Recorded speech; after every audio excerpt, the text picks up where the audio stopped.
listening to Kate of Gaia on Critical Mass Radio. The game is up. Now, it's our turn.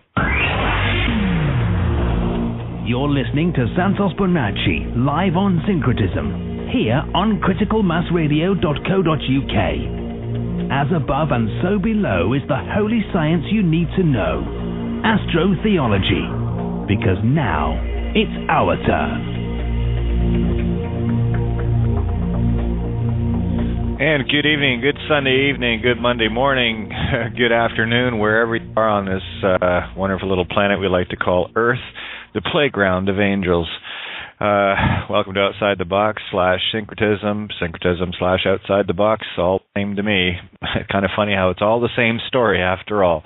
I've got a couple of new treats for people. I got that little notice finished off, so you can start handing out real spiritual intent to anyone that wants to be a holder in due course, i.e. hot potato grabber. By all means, please share your spiritual contracts with them. Upon touching these things or receiving them, they are getting the full intent, and the contract cannot be reversed. Such is the intent of how and why I wrote it. So there you have it. Now, so another bit of an outlining with regards to the fifth element, or the phoenix rising from the fire. But without further ado, Santos Bonacci, how are you? Very, very well. Thank you very much. Yourself? Good. I just finished off part one of the fifth element. There's more to be continued on it for sure. But I'm trying to drive home a very, very important point. This to me is... I got to tell you, this January 1st is making a whole lot more sense to me as the literal minutes tick by in this timeline as to what is coming and what is being created right now, so that we all shift to that lateral timeline. We get out of this bloody nonsense and create a new reality, one a bit more benevolent, and hopefully what I'm going to share tonight will clarify that to a greater versus lesser degree than I've been able to share. The same concepts, I'm just trying to fine point them. You know what I mean, eh? Yep, for sure. You know, these simple concepts are not easy to explain. They're, I got to tell you, this is some of the toughest writing I've ever had to do in terms of writing, and I've written a lot in my life. So that is quite a statement for me to say that. So just to put that in perspective, I've written countless millions of words in my life, and the simpler concepts generally take a whole lot more words than you would realize, but it's the expansion of the thoughts that are contained within the simplicities where you see the fractal explode. See, here's the joy of duality gone singularity, in that the more complicated you are in terms of trying to do things, the simpler it seems to get. And also inversely, the simpler you try to make things for others to comprehend, the more complicated and complex it seems to get. So everything in duality, well, remember, we are a singularity, and the only way we can experience ourselves is through a dualistic viewpoint, where the game for me is to return to that singularity, where we have both sides operating at the same time and we can see them unconditionally. So hopefully that made a bit of sense. So... yeah, so what's on your mind tonight, Santo? I've got a couple of things to read. If you want, I can do those first, and we can go from there. Yeah, let's get inspired. There's no better inspiration than what comes from the hand of Hermes, really. That's why, in Egypt, they set up their pilgrimage system that way, so that the middle spot between Heliopolis and Karnak was Hermopolis, where the word of God was written before it was delivered to mankind and the priests of God of Ra in Karnak. So that's why Moses, who is none other than Hermes, is the most famous writer that ever was and ever will be, because it is the communication from the gods. That this is why King David, who is Daud, who is Tahuti, who is Toth, said, I am inspired by the Spirit of God to write because David is Thoth. And so let's hear the words of Thoth then. Okay, well, I really want to set the mood for everybody tonight, and there is no better way than I can think to set the mood than playing your Zep Tepi that we did in the recording last night. So I would like to do this live on the air to give people an opportunity just to sit back and get into a very meditative, peaceful state of mind while we share what we're going to share tonight. Does it work for you? Yep. It's a gorgeous piece, Santo. Yeah. So if you cannot get into the zone listening to Santos Bonacci playing Zep Tepi, I don't know what it's going to take to get you there. So that being said, and without further ado, I'll kick into the document, the handout, and the essay after this. But please sit back and enjoy the musings, if you will, of none other than Santos Bonacci. It's nice to hear your voice, but we don't do this enough, and I'm so glad I have it. I'm going to play the shit out of it. Sorry, Guy, but that's just the way it is with me. When I like something, I play it. So here it is, Santos Bonacci playing Zep Tepi.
Beautiful. Absolutely beautiful. Well played, my friend. Well played. Is that one of your original pieces? Yep. Yeah, it's not hard to tell. It's all heart, That's, yeah, breathless. Yeah, Zep Tepi means, in Egyptian, it means the first time. So it refers to the golden age. And I wrote, I think, around about 2005. So I stopped going to the Jehovah's Witnesses meetings in... Goodness, I think it was 2004. I think it was the last time I went was to a meeting was in Japan, actually. Wow. But yeah, it was shortly after that, and then I released this album, the last one I've ever made, and in 2007, and I called it Amazing Days because I was waking up. 3 years prior to this, I'd just come through, out of the Jehovah's Witnesses, and plowed my head into books and research, and realized very, very quickly that there was a big awakening happening, and I was missing out on it because I got the wrong message. That whole album is based on the amazing days that we live in. I've even got inside the album cover work. There is all the 2012 alignments there. I put all the references to the galactic crossing of 2012. 5 years prior in my own album artwork. So right on. No, it's a beautiful piece, and it really goes without saying. So I'm sorry, just getting myself set up for a nice little fireside chat, literally. Got wood stove going outside.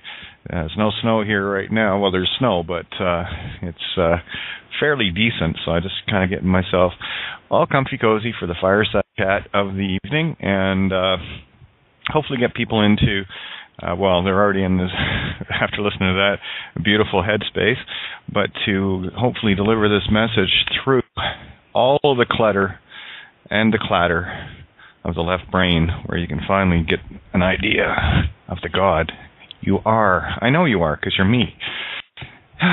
Here we go. Let me see. Okay. Yeah, toasty. Nice little fire. Okay. Let's start off with the attention. All police agents. And when you listen to the essay afterwards, I want you to keep this in context. Because one of the things I find in this world, myself included, I'm the best mirror for me, right? So it's very, very easy to get polarized and not see the silver lining in every cloud that comes, right? With every curse there is a blessing, and with every blessing there is a curse. You cannot have up without down to get the perspective. And as Hermetics will teach you, there is all things in all things, and only separated by degree. And that degree separation is dependent fully upon your perspective. Where are you looking at it from, and how are you seeing it? If you are polarized, indoctrinated, and trained, you will be in a very tunneled perspective. You will be seeing things from a perspective that someone else wants you to see them. Okay? So, see, this is why I have a hard time. I like calling people out in terms of this reality, and I think the essay will explain this a whole lot better, but it's in the contrast that we see the gratitude. And it's also in the contrast that we see the lack of gratitude, equal and opposite, always. Black is white, white is black. And that's how it works. So here it is. Attention all police agents. This is a little something you can print out and, start handing it around to people. Leave it at your local police stations, courts and stuff like that. Fire off this. People keep asking me, who do I send it to? Unequivocally, I'm just going to say it. Everyone and everywhere.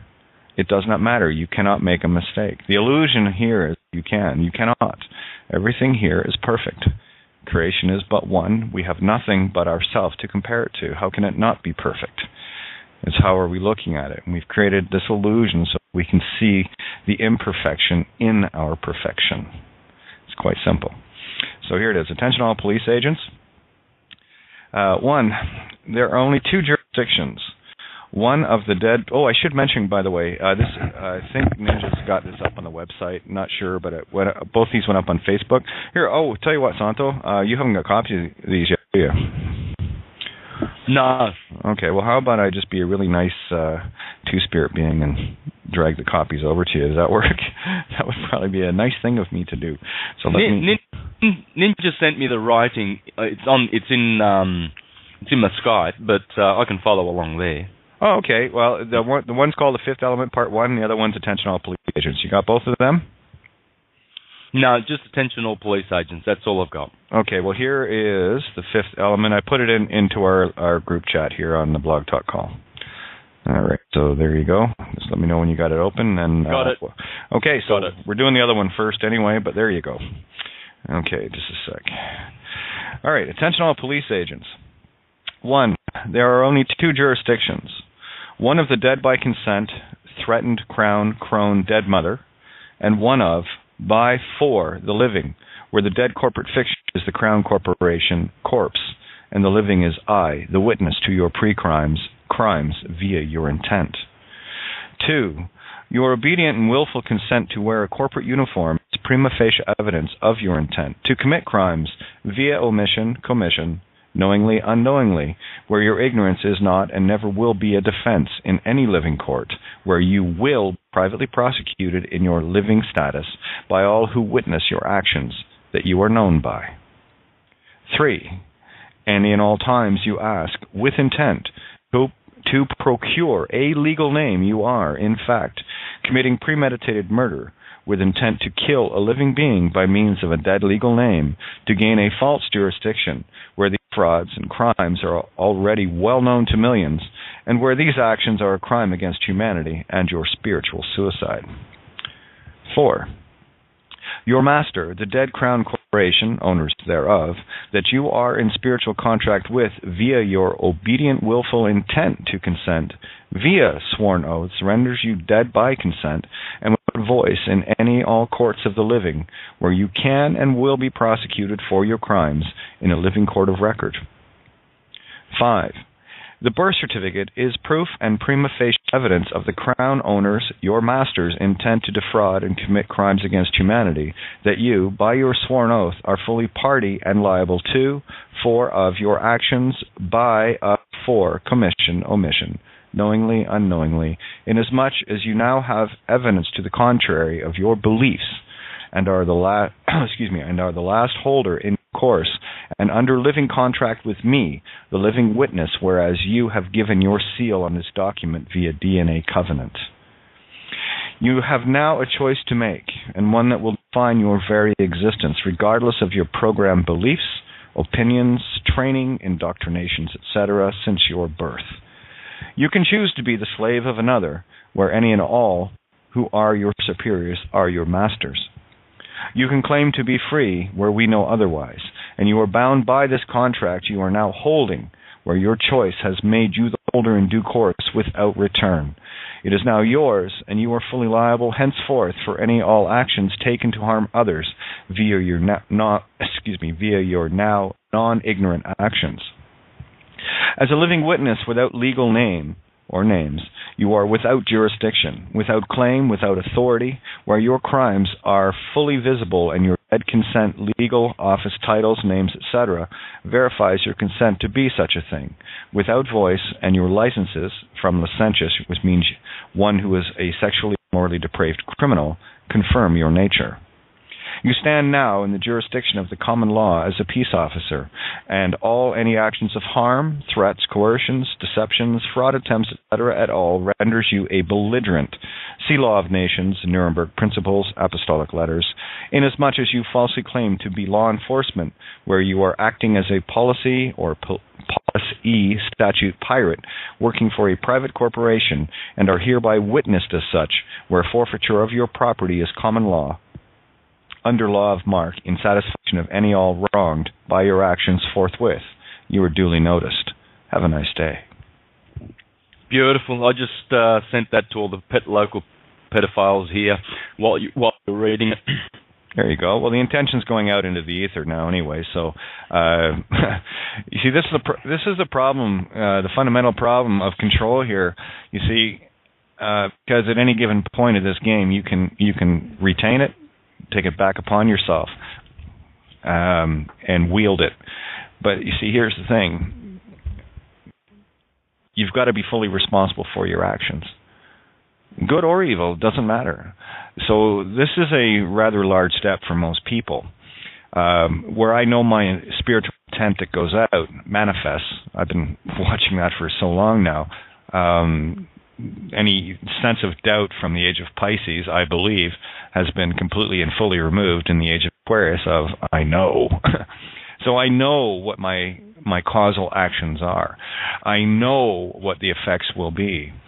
I know they will happen because that's the way this reality works. And step by step, day by day, these are the baby steps I speak of. I move closer, as you all do, move closer and closer into that causal state again, where this system is doomed. It is fully doomed, without question and without recourse. It will make more sense after the fifth element. I'll be speaking of rising from the ashes in terms of the phoenix and what that really means and what it really pertains to. Again, this will only be part one. There is more to follow, to be sure. And don't worry, the downloads are coming fast and furious right now, so you'll probably have to wait until tomorrow for the next version or the next section of it. So we all set? Everybody in their comfy chairs? Kate's going to read a story. I just love sitting with downloads. They're so it's just like a really good friend, you know. They just roll on down and roll on out, no effort required. Hey, you know what it's like when you sit down to write a new musical piece, eh? They just don't think about it. It just happens, yeah. Yeah, you know, there was absolutely no thinking involved, which is good. Now, there's another thing too. I was looking at. Look at words like thinking, or let's go phonetically, thine king, right? How about working or war king? You know, just these kind of things rattle through my head from time to time. So I'm gonna have a look at a few of those other king words. You know, the as king. Thine king, thinking. So it's, see what I mean? Phonics, it unhinges the whole game. Once you understand phonics, the game is destroyed. Well, the control of it anyway. You start regaining some of that power back. And all you have to do is realize it. That's all it takes. You just have to go, oh, I get it, and you've got it. Truth gained is something you can never give back, right? That's the trouble with truth, though, right? As soon as you have it, you own it, and guess what? You're responsible to stand on it. And if you don't worry. Universe will make sure you do. We'll brush you with a feather or drop a mountain on your head. Your choice. Baby steps, babies. Baby steps. That's how it works. So here's the fifth element, part one. Excuse me. We can talk about the fourfold nature of man and reality as illustrated all day long via earth, water, air, and fire, and claim love to be the fifth element, but I've never encountered much regarding the true definition of love. We can begin to put love in the mirror and see evil, or which sounds a lot like evil. So then both must be equal and opposite. So very few of us are able to actually confront that which is evil inside us, and as a result, have a lesser and skewed concept of what love is. Nature is a perfect allegory in all ways, once one sees it, and simply allows it to take its course to the full circle it represents. I'll use a seed to illustrate this, hopefully a little clearer. We can hold a seed in our hand of an oak tree in the form of an acorn, and we know that all the elements of building an oak tree are programmed into that seed. We then place that seed or acorn in the earth, cover it, and place it in complete darkness, void of light and air. We then water that seed to activate the program where water is the allegorical truth that seeps deep in the earth and the seed. It is at this point that the seed begins to reach for the light and thus the air. Upon breaking through its darkest time, the fledgling oak breaks through to the surface and enters the sunlight and the air and begins its long walk to full-grown oak, building ring upon ring over many decades, getting life from both of its branch systems, as above, so below. At the end of its life cycle, the oak tree in all its glory ceases to give forth buds that create leaves and acorns, and eventually falls back to the earth from whence it came. This is the point it begins to become immutable, where all of its energy collected still remains, where it cannot be destroyed, merely transmuted from one form of immutable energy to another. This can be a long drawn-out process as it returns that energy to the earth or experience a quickening. This quickening of sorts comes in the form of the fourth element called fire. It can be the result of a forest fire or someone collecting the wood to use as a fuel source, but one fact always remains. Even when the oak wood is burnt, its immutable nature remains as ash, converted by the heat of the fire, and that ash, in turn, gets returned to the soil to begin the cycle all over again. Such is the immutable nature of the physical universe made manifest in all its glory. I'm not sure why people think of themselves separate from this process, where the very earth we live on contains all the immutable aspects of all life that has ever lived on her. Some of us choose the transmutation of fire over the slow decay that the vast majority accept until they too have chosen their own quickening or trial by fire. This is why the phoenix rises from the ashes, from the fire of its own immutability, where it has been pared down to its most basic form, pure essence of spirit, where all the illusion of physical reality is burned away. To further illustrate this, let's look at the true phoenix, or phonics, to shed more light on the sound-based nature of creation itself. Only those with eyes to see and ears to hear will fully grasp what it is I am trying to show and tell. The words of our reality contain all the clues, if one is willing to break the spells of the pre-existing definitions we have long been programmed to accept as immutable where they are not. I have heard many variations of "why did the chicken cross the road?" where I have answered that to my own satisfaction, because it wanted to and had no other reason not to save the former fear seeds planted by another. It is not coincidence that the letter H is pronounced ash in French, nor is it a coincidence that the Greek letter eta is written as an H in its uppercase form and an N in its lowercase. One needs to get a little more creative to see beyond the surely bounds of an indoctrinated mindset. Just by chance, eta is the seventh letter of the Greek alphabet, where its seventh position in the Western alphabet was supplanted by G, ironically the Masonic symbol or the Mother Sound Temple. 7 has long been considered the God number favored most, where the master number 22 divided by it gives the true pi value of 3.142857 to infinity. The letter H is also symbolic of the dual nature of magnetic and electric bridged, and can also be seen as a single piece of the DNA strand I like to refer to as Jacob's ladder. If you're not beginning to see the magical nature of this world, then you are truly blind to how all things are ultimately connected. Let's now go full circle back to the seed, the oak, the phoenix, the fire, and the ash, and have a slightly more creative right brain look again. The ash, to the fire, is the metaphor that shows that only your true God self is left, and only then can you be the phoenix to rise from those ashes. If God is love, truly unconditional love, only then can you rise from your trials of the fires of experience that ultimately forge your own reality. The ashes that remain are the immutable parts of you, the unchanging, purified elements where all the rest is burnt away, where you become the most fertile of spiritual soils, where creation can begin anew in much better soils for your seeds called thought.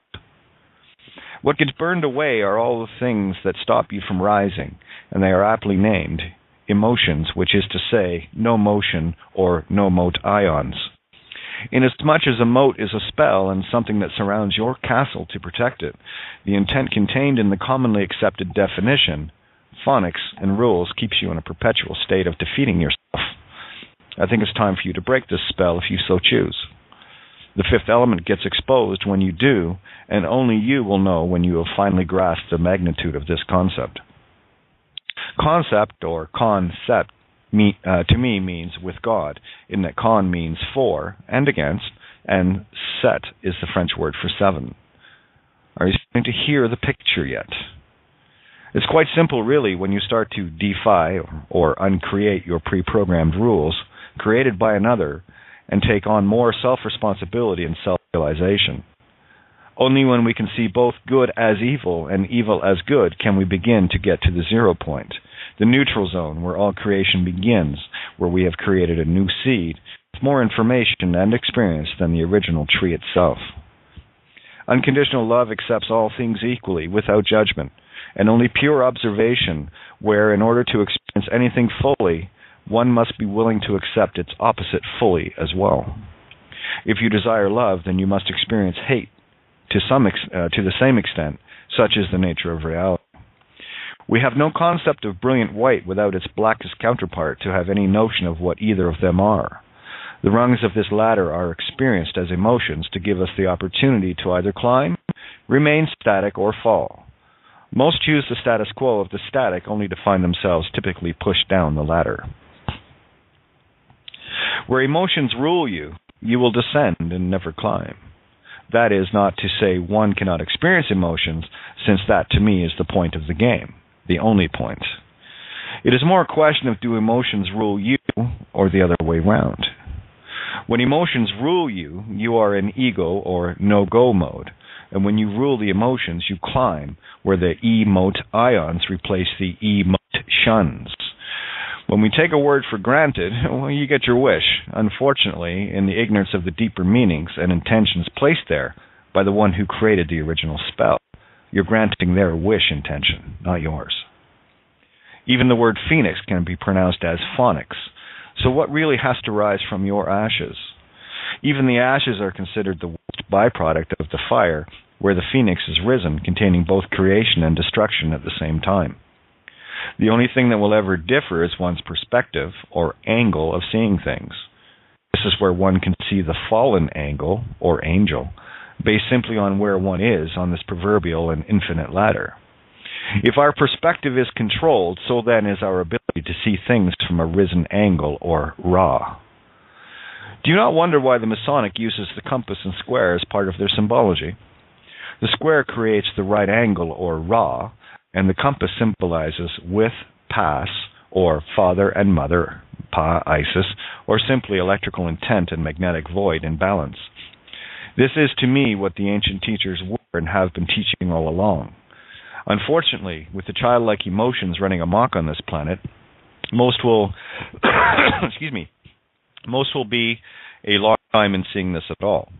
To see both good and evil, one must place both concepts in their respective mirrors, or you will be polarized and trapped in the war of duality of the mind and are guilty of worship or worship of one side or another. The fifth element is being unconditional in regards to all things. It is finally being the phoenix arisen from your own God nature that has been purified by the fires of experience, where the silver lining is omnipresent, and it is only those who fail to accept this will ever get this.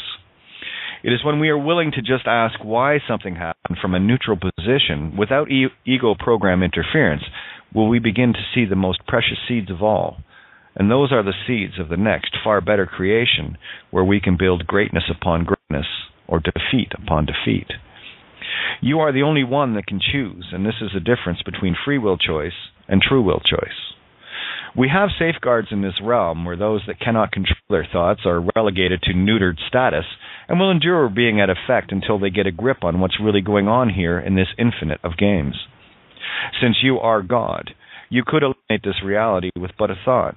But I know me, and if I was God, and I am, I'd make sure that that wouldn't happen as part of the immutable laws of this game, and called it the Golden Rule as the failsafe. No, there are many in this realm that have squandered their abilities and used them foolishly, but then that's the nature of their game, where new seeds require a ring or two of experience to create the ashes for their next incarnation.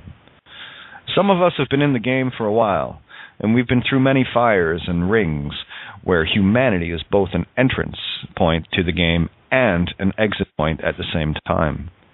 It is pretty easy to spot the saplings here and the mighty oaks.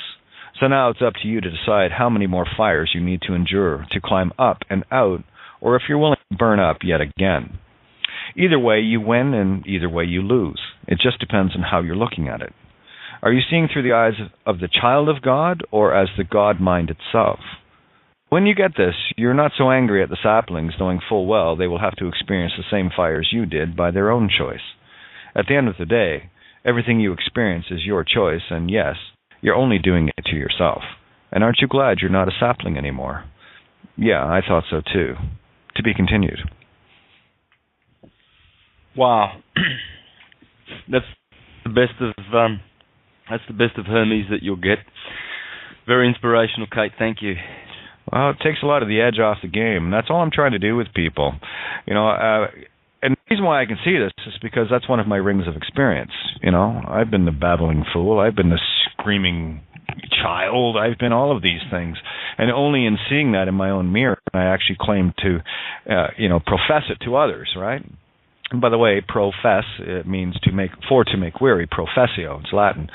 So, and I tell you, when I do profess these things, it does make me weary because in the infinite mirror of love and hate, and I've long said this too, I can always tell the measure of love from someone based on the level of hate that they may experience now or before. It doesn't matter to me. To me, they're both the same. So if I can share something that takes some of that edge off for people, so they're not getting so emotionally tied up. I mean, really, it is the choice of being a sapling or a mighty oak. It's entirely up to you. And in the infinite cycle of creation, we have new seeds coming here all the time, new seeds of our consciousness that are just fledglings. This is our entry point. So the first seed of humanity gets planted here. We'll call that Jacob's ladder, the DNA. And lifetime after lifetime, we get to build upon those experiences, just like an oak tree will give off acorns so that it can be replanted. And of course, that's the whole concept of evolution, of building greatness upon greatness. I mean, the things that we have on this planet, aside from the genetically modified, don't worry, nature can take care of herself. This is the whole thing about creation that we'll all there we go. Thank you. That we'll all be a part of. Sorry, Mike just came in.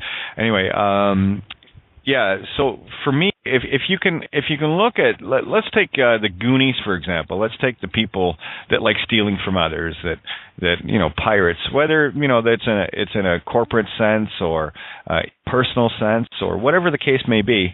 If you see a being that has to resort to theft. I mean, Mark Passio covered this. We talked about this on the show. We had him on a while back. But there's only one crime against creation here, and that's theft. What theft is saying is that I am unable to create. That's all theft is. It is the absolute proof of a part of our consciousness that has no ability to create. Therefore, it must steal from others. So in the mirror of this physical reality, when we look at, let's take the Queen of England, for example, or the Pope, or whoever, it doesn't really matter. I like using the ones that have amassed all of this physical wealth. What that tells me, quite simply, is that I need to feel pity on them because they have they're the newest seeds, right? And they have a lot of climbing to do, because the more wealth or physical shit that you have to have in your universe tells me very clearly that you have an inability to create. You see, a lot of people over my life that have, constantly taken from me, preyed upon me, stole from me, leaned on me, whatever the case may be. And I never really had an issue with it. Because I knew that I could always create something else. It didn't matter to me. So, and that was a pondering that I had for a long time. It says, why don't people just create for themselves? But, being a creator, that's part of our responsibility, because we're the ones that can create and make it possible for other parts of our consciousness to learn this lesson of becoming creators themselves, and what they have to do. And that's, like I said, this is still one consciousness, but we've played it in infinite ways. So try to get into the groove of the game instead of being polarized into me, right? Start thinking of we, and you really get the overall picture here. So when we have, someone like Queen Elizabeth, for example, let's just call her what she is, Elizabeth. She's just a meat stick. with a perceived notion, or as I call it, ELSI, elevated level of self-importance, when in fact this entity and all of the ones that hang around in that realm, be it the pedophiles or the ones that have to steal from others, be it in the form of energy, money, property, whatever the case may be, it doesn't really matter. What they're telling me very clearly is that they have an inability to create, and they are just learning how to.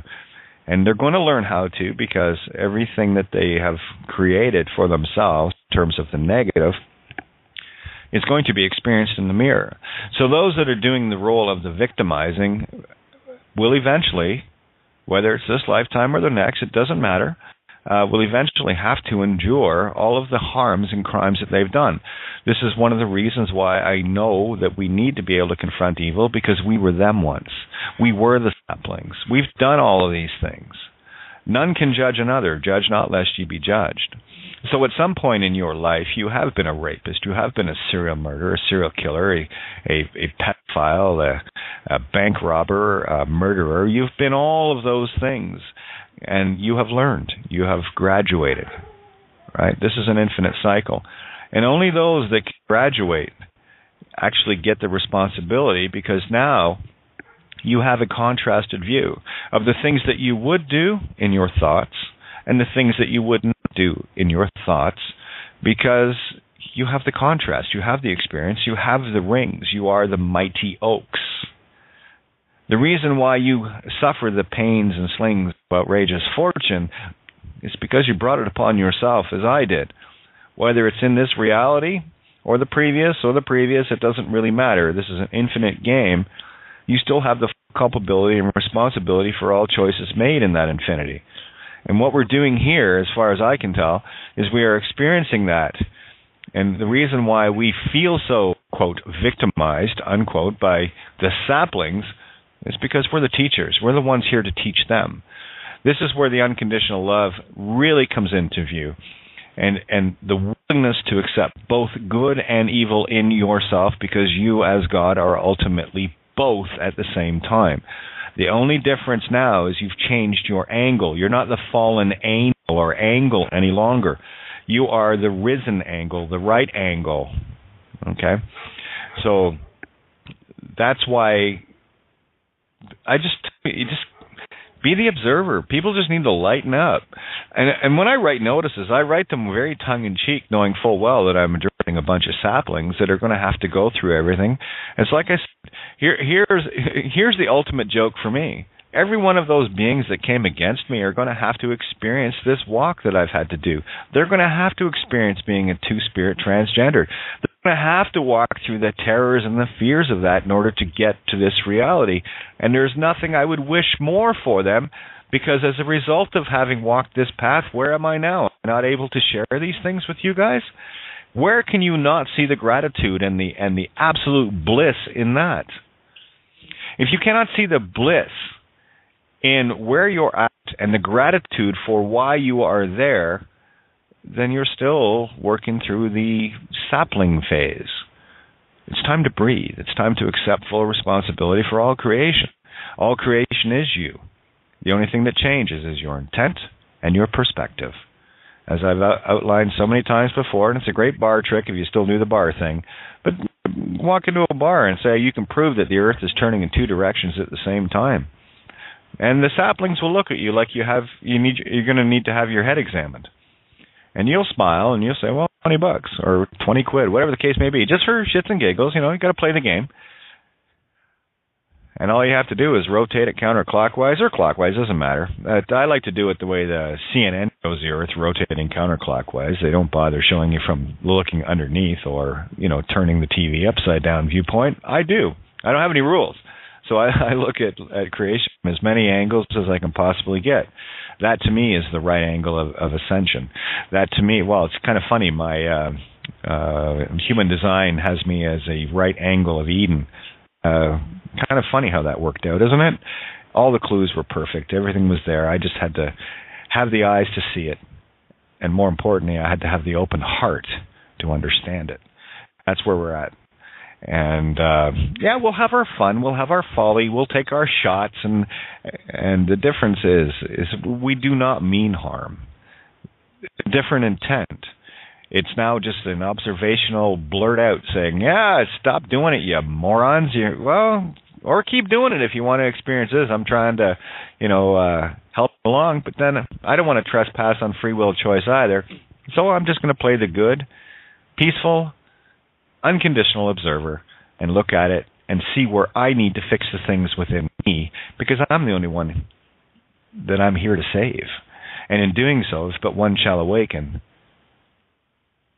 all are awakened that want to be, So anyway, there's just my little mini rant perspective on this reality. So let's open it up a little bit. Santo, what do you think? Yeah, I love it. I like the whole polarity perspective of it all. And when you look in the mirror, you do see the opposite of things, And so when you see the structure of the system around us, it is very, very Saturnian and temporary. But temporary because it comes from tempo, time, chronos, Saturn. The whole thing is temporary. And so when they turn up in court and represent the crown, or when they do things for the Commonwealth and the crown, etc., etc., yes, their actions, of course, because they are saplings coming through, their actions have been very, very nasty, and what we would call evil. If you want to look at polarity in its true light and not be a believer in good and evil, let's not ever resort to that. Believers in true and evil are the ones who are caught up in the whole system and mind controlled because of their beliefs. What we're looking at is polarity here, and so these are our brothers, and they work for Kronos at the moment, you see. But if you work for Kronos on the good side, because Saturn is the king.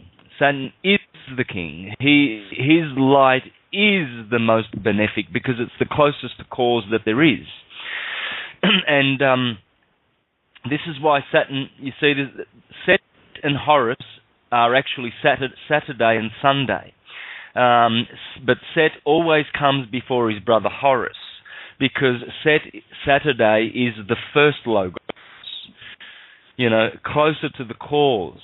Whereas the sun and its light, it has a different light. It is a light that you can only make use of during the day with these carnal eyes that we have. So he comes second, you see, because Saturn rules the darkness, and so the principle of darkness comes first. He is the first logos. So always in every calendar of any culture on the planet, Saturn is always first, and Sunday is always following Saturday, because the first day of creation is Saturn's day. The second day is the sun, where light comes into it, and physical light. You see, so Saturn's light is the original, true, pure light that we must pass through the crown chakra, the Kronos chakra, at the top of the head to get into the next octave. You see, that's why he is also called Set, because he is the concept that you were talking about before, Kate. If you want to have a concept of anything, well, you need to, follow Saturn, because he is Set. If you want to be Set, if you want to be with him and have concepts, and he's always the number 7, but he is the first and the last. You see, he says in Scripture, I am the Alpha and the Omega, because his rings are the first rings that we enter into time and space, hence temples.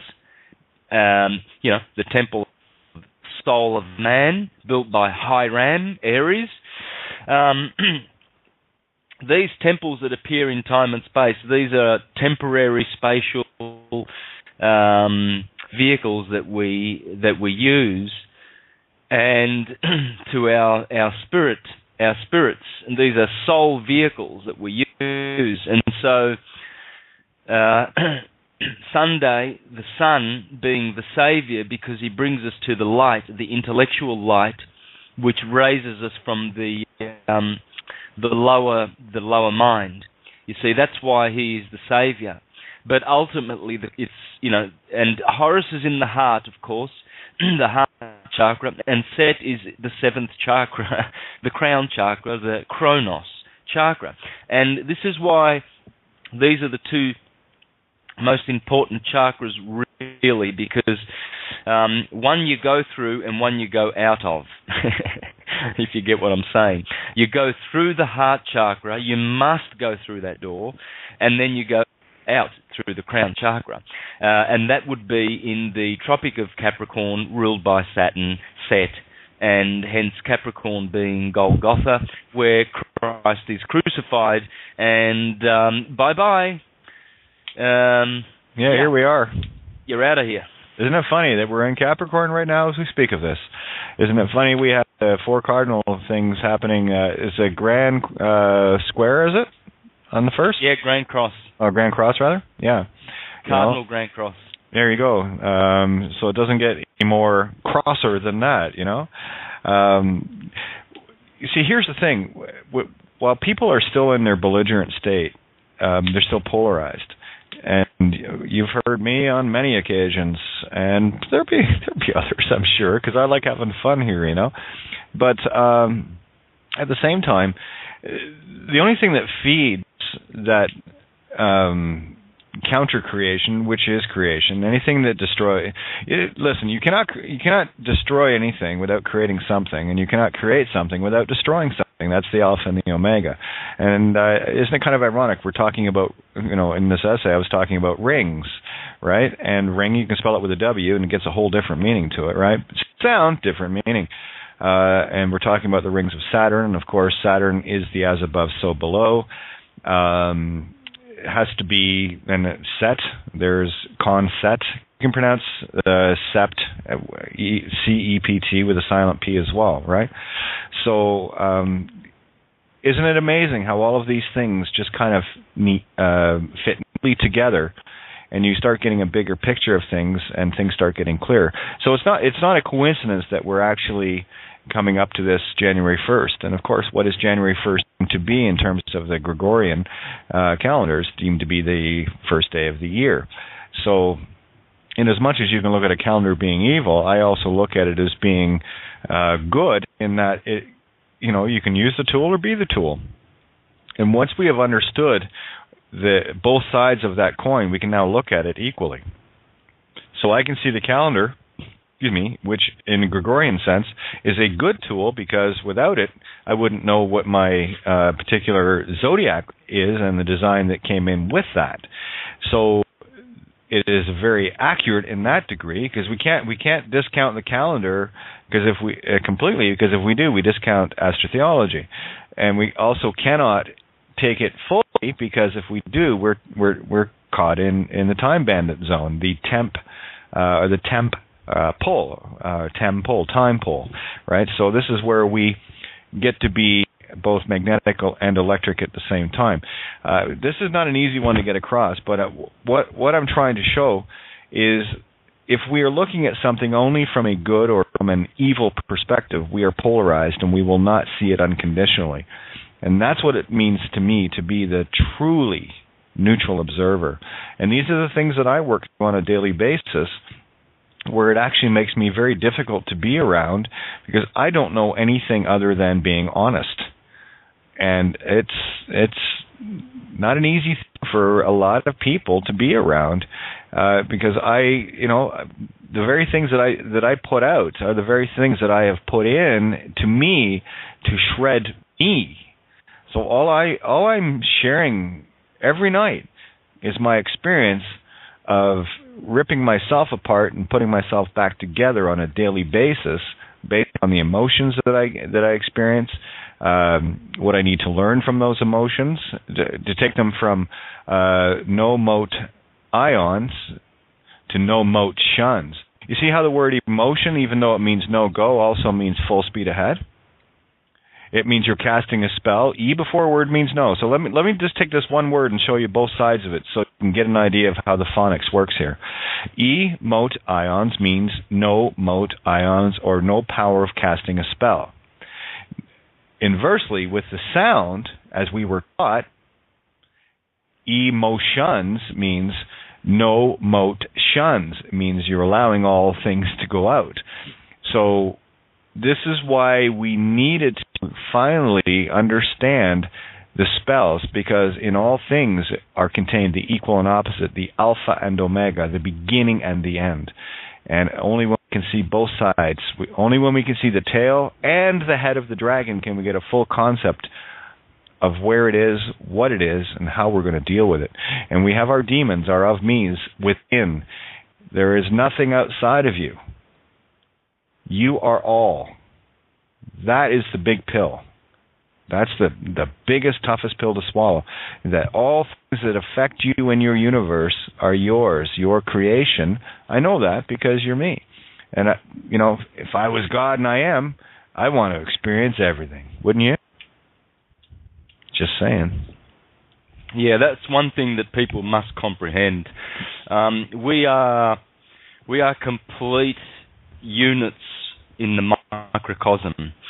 The world out there is the mesocosm, and the ecliptic is the macrocosm. And so we are the microcosm. What we feel and go through within is happening out there in the mesocosm. And so those wars in Syria, those are the wars that are happening in the lower chakras of your organism. And it is all a reflection, every single one of it, every single action and act of terrorism and love that happens on the planet is also reverberating with little units of sparks of stars called atoms in your body. And so we're all connected by this. Everything vibrates. This is why if we continue to have fiat currency and Federal Reserve banks and all of this bullshit where a certain few can sap the energy of the others, you will have a sick organism. And the world is sick, and we are all sick because of the sickness that we have allowed. You see, we've allowed the stomach to get all the food, perhaps, and all the attention. You see what happens when people just prefer their stomach to their hearts, and so what they do is they get, loaves and loaves of bread and stacks of Diet Cola, and they shove it down and gulp all of this food because their stomachs have acquired so much importance, whereas their hearts perhaps were neglected. And this is what's happening. We've got the greedy organs, have made the other organs sick. The heart is certainly sick. The heart of this world is very, very sick. Go to any one of the courtrooms of this world run by Admiralty Law, Holy See, and you will see and feel the sickness that is in those places. These are really, really sick people. And they think that it's all normal. They've done what the Bible says: you have placed good for evil and evil for good. Yeah. And this is what they're doing. They're dishing out a sickness which is reflective of what's in them, and their whole system indicates this. The fact that Bill Gates, for instance, is proud that he's investing a lot of his money in geoengineering, and he raves on about this, and he's also investing money in vaccines, and these dickheads, they're proud of this. They're fucking up people's lives with those poisons that are coming out of those chemtrails, and these are the greedy organs. These are just greedy individuals justifying poisoning the world for love of filthy lucre.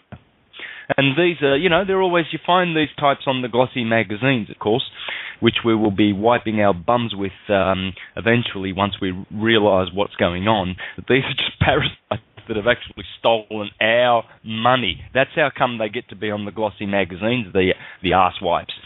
Bill Gates, by ripping people off, Yeah, and so they're the saplings, right?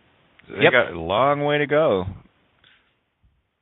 a long way. You know, the thing about them, about those, the wealthy and those depraved entities, parts of our consciousness, things that we need to heal within us, is that a sapling, you can take a sapling down with a swing.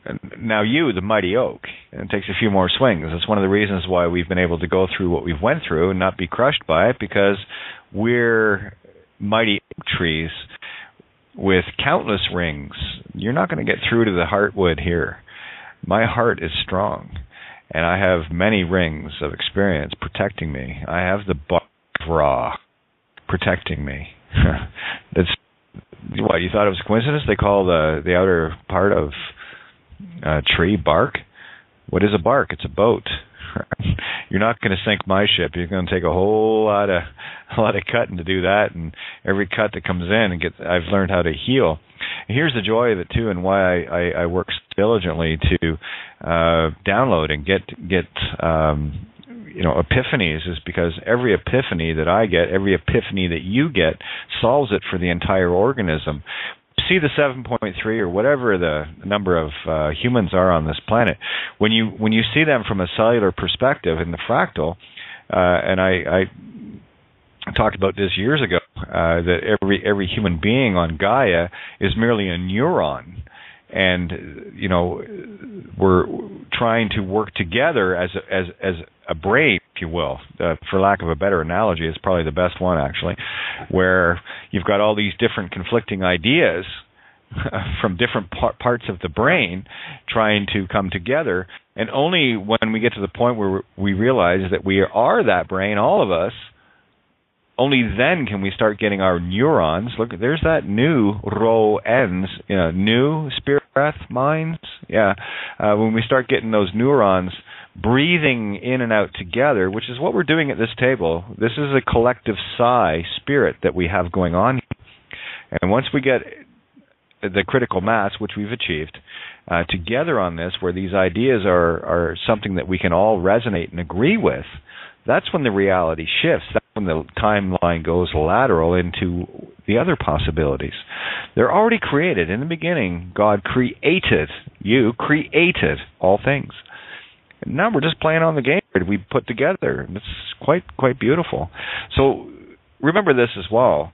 If you're going into a belligerent state, especially with cops and courts and all the rest of it, what are you doing? Well, you're feeding that sapling your energy. And don't do that. If you're going to feed it energy, start laughing at it. As soon as you show that you are fearless and that it's all one big joke. Here it is. You want to talk about an infinite practical joke? Have a look at the joke we're playing on ourselves. Have a look at the joke. Have you ever played a practical joke on someone and they got really, really pissed off and then they started laughing? Well, we're at the last point now. Okay? Good joke. Got it. Pretty incredible. When you see the majestic beauty and the intricacy of this creation as it is all connected together, when you finally see this and start getting a taste for it, you have nothing left but laughter. And that's not to say you can't experience all the emotion, but at least now, when you experience something, makes you feel bad, well, you can look at it, oh, that's what that feels like, because you know that you're going to climb into another space, and you have the choice. You have the wherewithal, the choice. Every emotion you experience, or emote ion, that you experience, is your choice. Make no mistake about that. You are responsible completely for everything you choose to experience. Whatever emotion it is, you put yourself in that position. Well, I broke up with so-and-so and I feel sad. No, well, you went into the agreement to get together in the first place. So take the experience, look at it for what it is, be grateful for what you learned. Because, if something went south in a relationship, have a look at you to see how you caused it. It's all good. It's all good. This whole universe, the nature of the game to me is about emotions, experience them because we can. And we would not know joy if we did not know sadness. We would not know light unless we knew dark. Where on Jacob's ladder are you? Are you still at the very infinite low rungs where a lot of these card chasing dogs and judges and lawyers and wealthy billionaires, think about it, the George Soroses of the world? Do you really want to be that? Do you have any idea how far down these entities are on the sapling level? They're not even sprigs out of the ground yet. That's what you're dealing with. You're dealing with seeds that still haven't reached the light. And you want to bicker with them? Laugh at them. Because I'll tell you, the only one that's going to save your sorry ass is you. And the only thing that's going to keep you here is you fighting, screaming, and kicking like the rest of the saplings. Like I said in the essay, are you a child of God? God itself. I am no longer a child of a lesser God. I'm going to take on my full responsibility. Every day I'm going to keep taking more and more. And here's the net result of my actions. By your actions, you are known. The more responsibility I take on as being the cause of all things in my reality, the more control I have over it. The more I see manifest in the entirety of the world. And make no doubt about it, every thought you have is the flap of a butterfly's wings that sends ripples and tidal waves throughout the entire universe. And I'm going to tell you why. Because the only universe you're aware of is the one you're looking at, because you are the only point of consciousness that can prove you exist. I can't. To me, you're just a player in my movie. And I got some dandy actors and actresses in my movie these days. I've got the stars of stars. I've got mighty oaks around me. And that's what you are. Or you can choose to be the sapling. You can choose to go out and get a weapons permit. Look at that, we pawns. Yeah, we pawns indeed. Aloha, Kate. Michael, how are you, my friend? Good to have you. I am wonderful, and I want to share. My family name means of the oak. Oh, and I have something to share with the table today. Aloha all. Can I share something? I'm going to share something, Kate. And it's about the holographic universe, and this is misinterpreted quite often. Hologram does not mean illusion. That's a misperception. Hologram or holographic means the universe is contained in each one of our cells. The whole is reflected in the individual. This world is holographic in nature, as above, so below, as without, so within. It does not mean it's an illusion or not real. The illusion is your misperception of the truth, which is reality. Confusing illusion with permanence. Reality is not permanent, it changes. Align your perception with truth. An illusion is no more. Ignore this at your own peril or demise. Stop playing or trying to change things in the plane of effects, the physical. We have no power to change things there, this physical. The plane of causality is the mental, spiritual plane. From here, we think, feel, and act and change the world, the physical aspect. And this is where we ask why. For those thinking free energy, alien disclosure will save us. Within this system of slavery, you are sadly mistaken. We have to take down the existing structure first, and we do this with the power of truth. Then we will have free energy and disclosure. I have the power of Shiva and Kali. I am Nataraj, and I am dancing. All you new cages, you have had over 10 years to wake up. Not the masses, the new cages. Pre-kindergarten is over. Stop giving power to the demonic and angelic thought forms and know. Stop being cowards and being business-minded, hiding within spirituality. Why am I saying this? Because I care. And I'll end on this note. We love we. Beautifully put. Wow, you're quite the hermeticist. I love it. That was some beautiful words, my friend. Wonderful. Okay, there's another one that gets it fully. Anybody else? Oh, and by the way, Al Smith, I opened up your mic. I'm not sure if you have any speakers going, but there was a bit of a hiss. I'm going to open up your mic again, and let's see if we can. Okay, give me 1 second here. Sorry. That's okay. It's just a bit of a Skype hiss. Nothing you can do about that, but it was just there was a bit of an echo. But good to have you aboard, my friend. How are you? I'm good. Yourself? Good. Staying out of trouble. Good. No, there may have been some feedback because I did have speakers going, and I was starting to hear. Wasn't sure if it was my mic that was doing it or not. I was about to mic it, or you mute my mic in case, and then it disappeared. So no, it's okay. Both on it at the same time. Yeah, as soon as I hear that, and by the way, for anyone that does chime in and there's background noise, I will mute your mic back out. Don't take it personally. It's called radio platform, and I kind of want to keep it as clear as I can for everybody. If you get unmuted and very quickly thereafter get muted again, it's because there's background noise. It's not because I don't like you. Time to get over that. No, I just threw it on headphones, that's all. Solves it all. That's good. That's good. Oh, yeah, by the way, anyone that calls in on Skype, please, headphones are absolutely preferred. Everything else creates headaches, so there you go. But, yeah, and again, your thoughts, Rob? I'm hearing some really awesome stuff today, just incredible. I'm hearing a lot of dichotomies. You were discussing earlier free will versus what's the opposed to that. The opposed to that is destiny. I mean, that's the fundamental Christian philosophy, right? Yep. You either have free will or you have destiny. Hearing a lot of different mystical philosophies that I'm familiar with vaguely, but I've never followed through my life. Again, if you actually follow the understandings of Christianity and the Christ, they're not that different from other beliefs. No, they're all the same. That's the joke, right? Exactly. That is the joke. And the biggest joke of all is religion, in that it teaches the complete mirror opposite of what the masters were sharing in these books. But there it is. You see, the truth has to be portrayed. The lie is the truth, and the truth is the lie. We have to be able to discern the difference, and the only way you can do that is through the heart. The mind will have you tricked. Again, I did do some research on that several years ago. Became fairly proficient, and then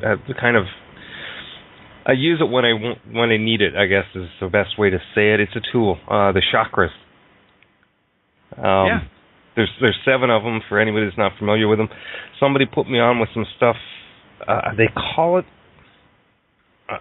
realization or relaxation. I can't remember exactly what they call it. But the guy's talking about the heart and the stomach and feel those emotions. Reactualization. Yeah. If anybody's ever spent any time in studying the chakras and the essence of the human being and the soul, I mean, it's all the same thing. If I do, I don't know if I want to call it meditations or relaxation exercises, where I'll breathe in and I'll visualize breathing in clean air or clean spirit or clean whatever, right?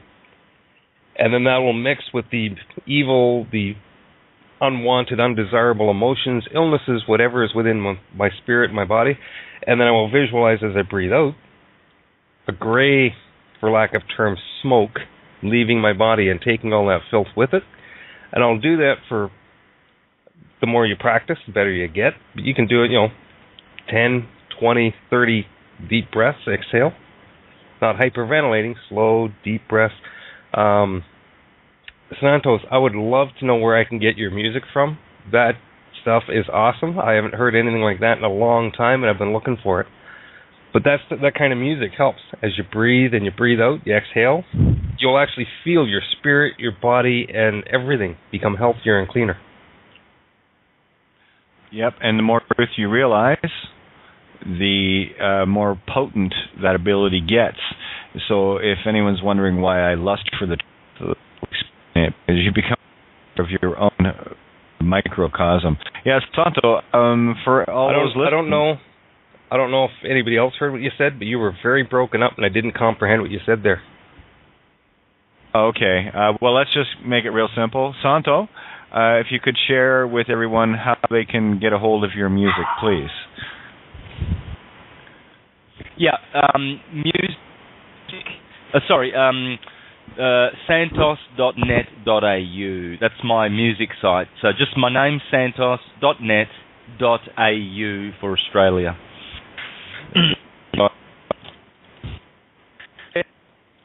Yep. I just want to bring to everyone's attention to that the Cardinal Grand Cross is on right now as we speak. So it's just started, but the moon is still in Sagittarius. Once the moon is in Capricorn with the other 4 planets, that's when it'll be strongest, on the 1st of January. And then for a few days after that, I would be till the 4th of January, Perihelion Day. That's exactly what 1st of January is all about, actually. It's commemorating Isis, Janus or Isis. But because we are at perihelion, and hence the Isis is furthest away from the sun on this day, furthest away from Isis. Our sun is furthest away from Isis on between 1st of January and January 4. They say that it's slipping and it'll slip past January 4. But it used to be January the 1st around the Roman days and prior to this common era. But it will always oscillate around that point there. But that's what January 1st is all about. And so not only are we going to have this Cardinal Grand Cross, but we're also going to be experiencing perihelion. This is where supposedly the Earth is 4 million miles closer to the Sun than on July the 4th, where it's 4 or 5 million miles further away from the Sun. Well, this can only be explained, it's not because of the elliptical orbits, but the elliptical nature of the cross-sections of the cone, as Walter Russell explained it. We're in a vortex solar system, so you've got to look at everything as cones. And so you see the Earth is the third rock back from the Sun, and so obviously the cone is, we're orbiting spirally behind the Sun, so there's going to be a point where there's perihelion, and there's going to be a point where there is apohelion, or what we would call apogee and perigee. And so that happens with all cones. And that's how you can explain this beautiful phenomena of perihelion. But rest assured that since the solstice, and from the 21st of December to the 4th of January, this is the rock and roll, this is the ride of the ecliptic. This is where all the action happens. A lot of stuff goes on here. And in particular this year with the Cardinal Grand Cross. It's going to be big. Indeed it is. And let's just table open up, guys, because we got some beautiful energy tonight, and this is exactly where I'm holding this space for the long haul. All right, so we got area code 952. You're in the call with Mike and Rob. Who we got? Taylor. How's it going, everyone? Taylor, how are you? Good to have you aboard. About time you showed up. Yeah, it's a beautiful talk going on. I feel very privileged to be here at the table, and I'll chime in once I start feeling the energy flow. Glad to have you. Yeah, definitely. This is where I want to maintain and hold this energy during this, especially during this Grand Cross, because this is the game changer right now that we are taking part in, and you're sitting at the table that's doing it because you're here. Thank you for showing up, God. About fucking time. Yeah. And one of the best ways to neutralize energy or something going on is just to call it out. And right now, I'm just feeling so giddy, like I get around just like a beautiful woman or something. So I just wanted to share that. Just the energy I'm feeling. I'm just so excited right now. Good. That's exactly what we want. So. This is the kind of energy that changes universes, and you want proof? Check your Facebook tomorrow. You'll see. By the way, a little note to Jorge Bergoglio. My character acting as the Pope. Time to end the game, bud. Time to let it all down. It's that simple. Oh, we got quiet there all of a sudden.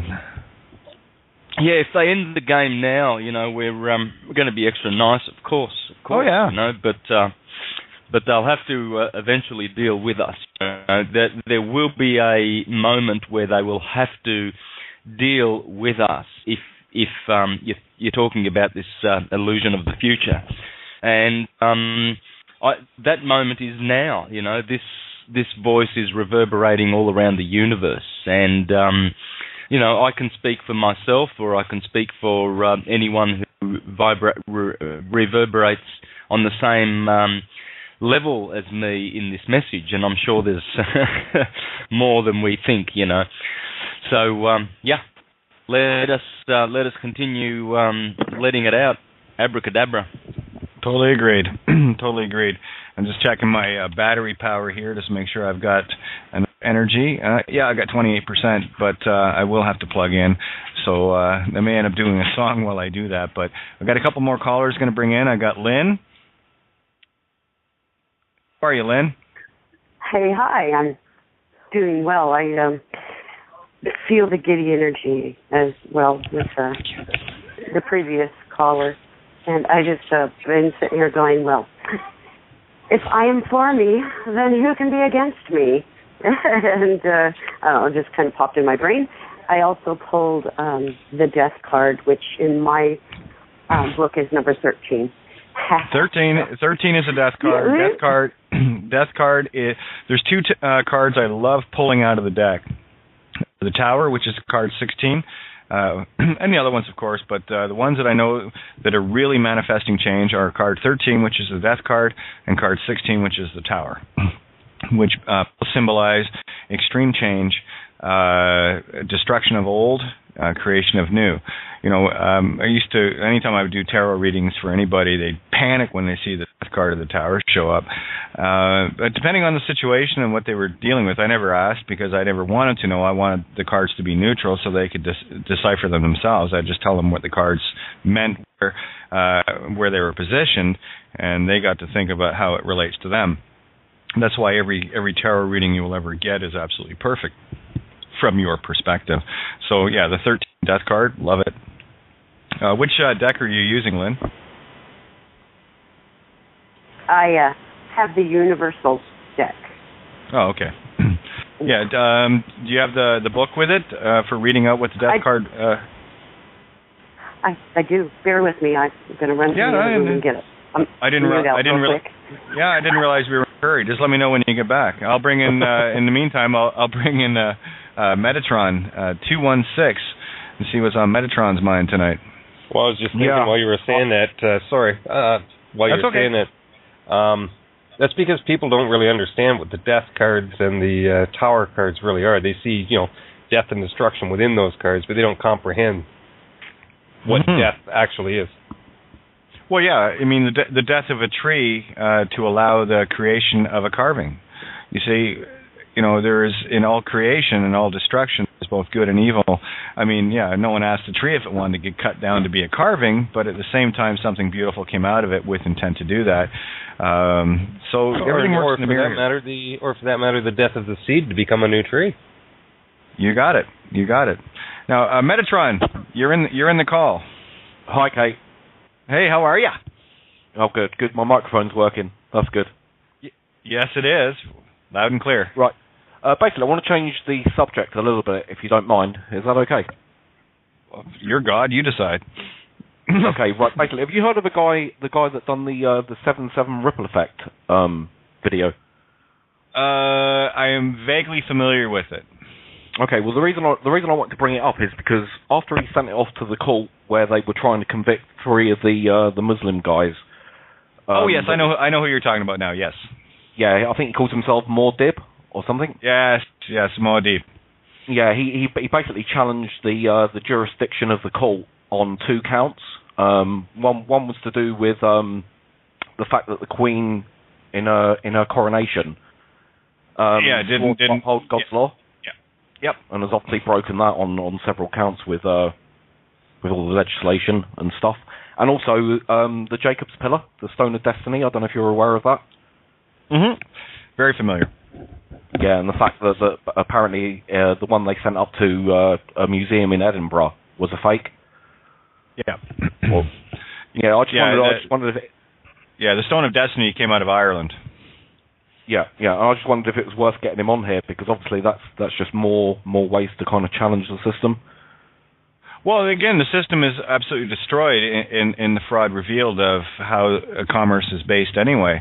I mean, everything legal is everything fictional. And this is the hardest part for me to convey to people, because this game has been so well programmed, and it's so finely tuned to our egos in terms of competition, needing to win or lose or whatever the case may be.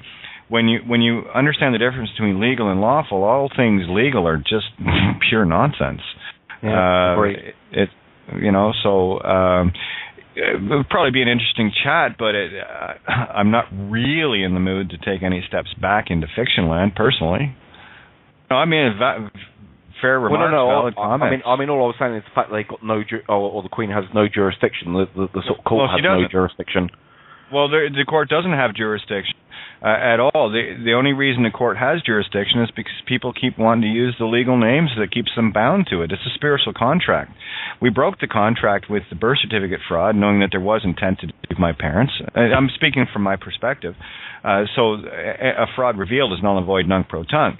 And the fact that I was using that name, I was using it in fraud. I was falsely impersonating a fictitious name that could be one of 7.3 billion people. I could give you here, I'll tell you what, if you want, I can give you the information to order my birth certificate, and you can go out and create identification with it if you want.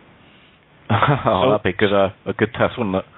Well, absolutely. If anybody wants it, I know I can do it, because I've done it ordering my own, and I thought, boy, isn't this easy?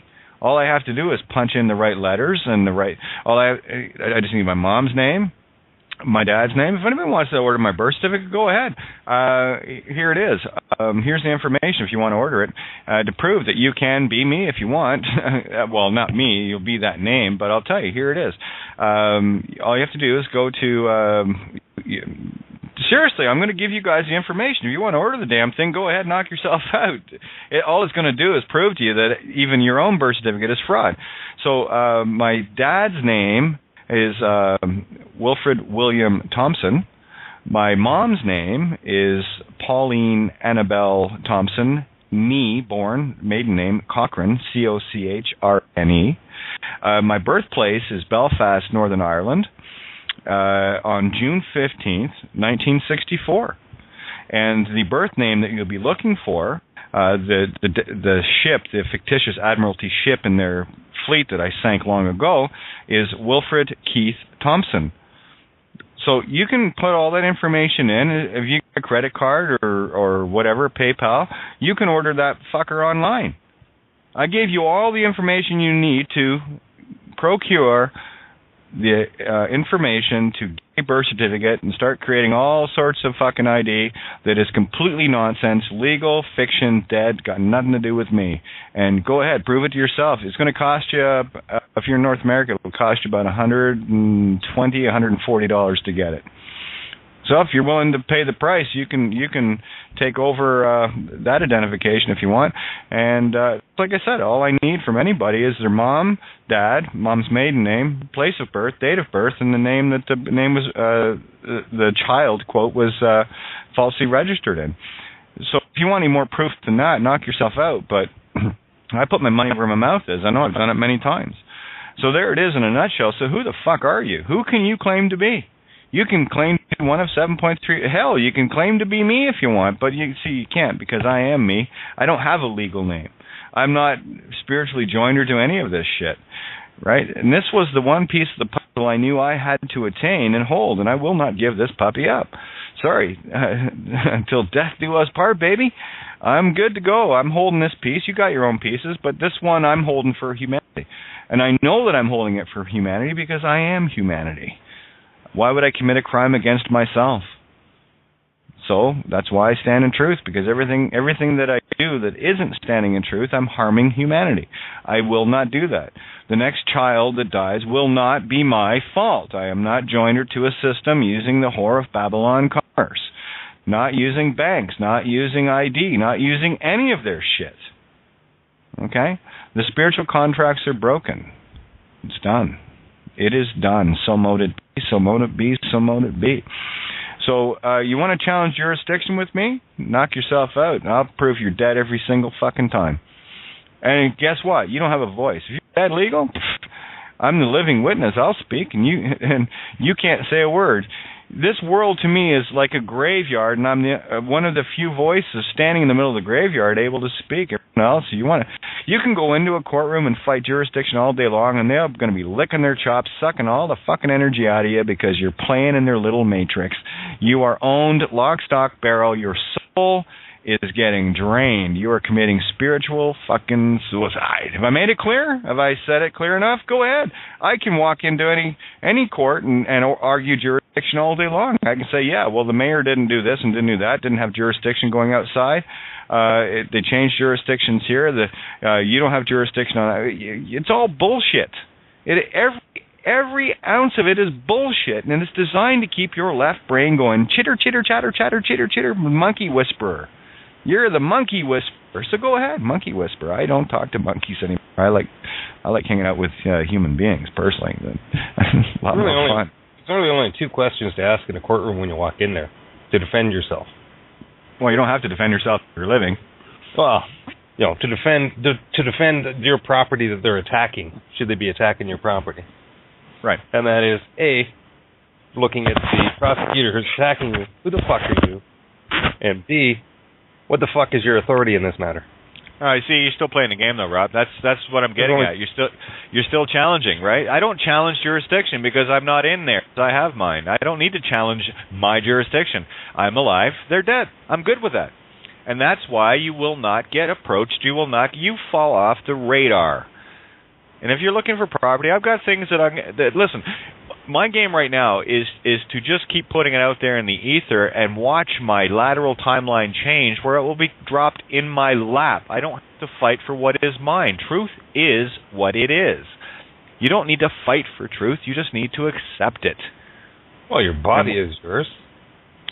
Well, for this lifetime. For this lifetime, it is. All things physical belong to this realm. Sorry, I'm not taking anything with me but my good deeds. At the end of the day, that's all you take with you. You don't take that Windsor Castle. You don't take the Papal Palace. You don't take your Mercedes. You don't take your money and everything else. Everything that you leave behind, someone else is going to use anyway. So you don't own anything. You just pass them through. And isn't that why the popes and the cardinals all swear an oath of poverty because they don't own anything? They just get the right to use it? I got to tell you, the Bishop of Blingen, Germany, for someone that says he doesn't fucking own anything, he was having a right old time with money he didn't own. Absolutely. But again, these are all just illusions to keep people fighting and bickering and going, look at that asshole. I don't give a fuck. You knock yourself out. You're a sapling, buddy. You're Bishop of Bling. You're wearing all the uniform. What are you, like a 3-year-old maple? I'm going to take you down with one swing of a wedge axe. You're done. Right, and this is the Thor's hammer you wield.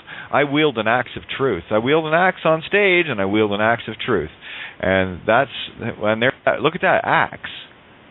What do they deal in the legal axe statutes and legislation?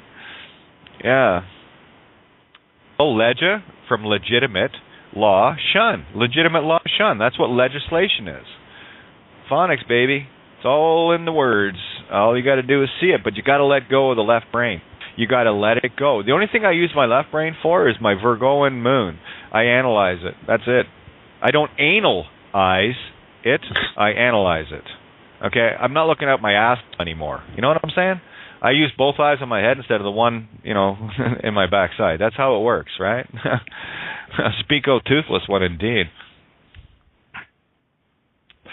Just saying. So, we got another caller in here. I got to get on the game here.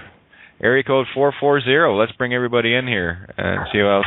There you are. Hey, guy. How you doing? Good. How are you? Can you hear me good? Yeah. I can hear you. I can hear you gooder. Gooder?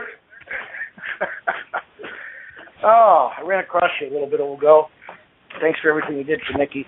I like you. Well, thank you, and I'm glad you ran across me. I didn't even feel it. Oh, well, the truck's not as heavy as it is anymore. I can't carry as many tools. There you go.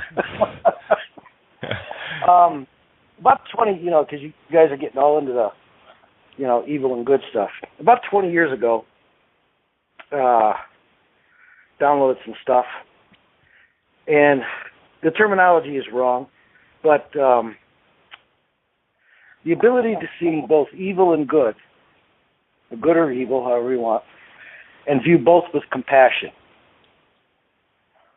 puts us, let's say, in a fifth-dimensional consciousness. Specific question, and then anything else you want to tear apart about it, is... Well, here, before you carry on, I do want to share one word with you that clicked, and this will probably shed a whole lot more light on what you're going to share. The word compassion is com-pa. That's exactly what I want you to rip apart. Okay, compassion. That with was my question. Com? Yep. All right, so com is with, or against, for or against, right? Because con and com are both the same thing. That is fact. Actually, they changed com to mean for. It can mean for instead of against. Remember the old saying, know your pros, fors, and cons, against? Okay, well, con actually means with or against, for or against. So com is also from cum in Latin, which means to be with. Okay, so com is to be with. Pa, there's the Father, and that's ro, a, which is light, because light and dark. Light is masculine, and dark is feminine. All right, it has to be one. That's your yin and yang. So there's your Father, the com pa. So with Father, and then you have the ss, which is Isis, Mother. Okay, you say ss, Isis, ss is same thing. Again, it's all in the phonics.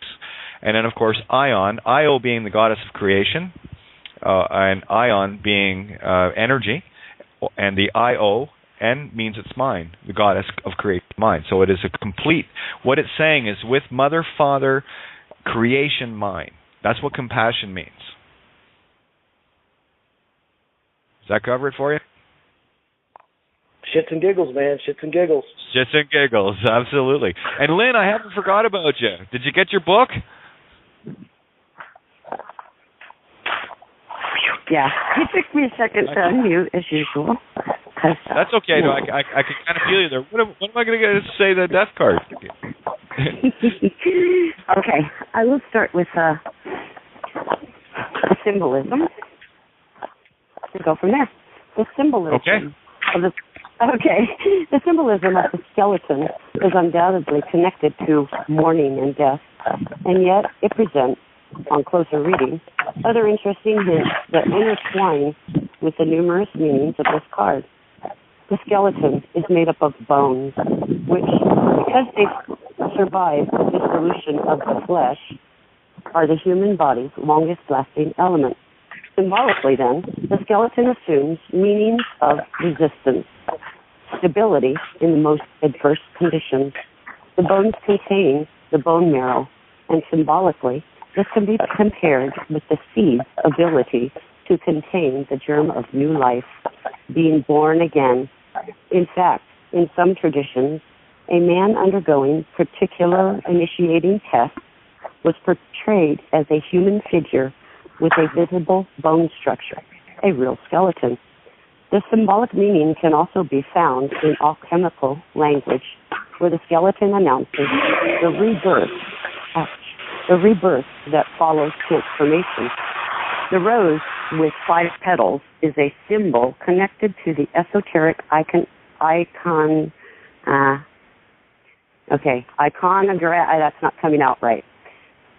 Basically, the iconography of the. Thank you. No worries. Of the Rosicrucians. The sun rising on the horizon between the 2 towers is the hope that will never abandon us, even during the darkest moments of our existence. The Arcanum. We've arrived at Arcanum 13. 13 is the number that goes out of the natural order, established by the number 12, the number of the month and the zodiac, suggesting that the meaning of this card lies beyond the known and sensible world. The initiated hero, who represents the spiritual practitioner's consciousness on a journey through the arcana, has had to die in order to move up to a higher level of consciousness. The deep meaning of this card, then, is not a physical death or even cancellation, but of a metamorphosis that makes possible the move from one stage of existence to another. The journey toward initiation of the spirit is one way to achieve progressive transformation. This is possible only if we have the courage, when the time comes, to rid ourselves of the past. It is necessary to know how to let go of old ways of thinking, old habits, old fears. Arcanum 13 teaches us to free the energies of worn-out excesses, giving them new, vital combinations and unions. At a deeper level, death pushes us to understand that one journey always starts where another one ends.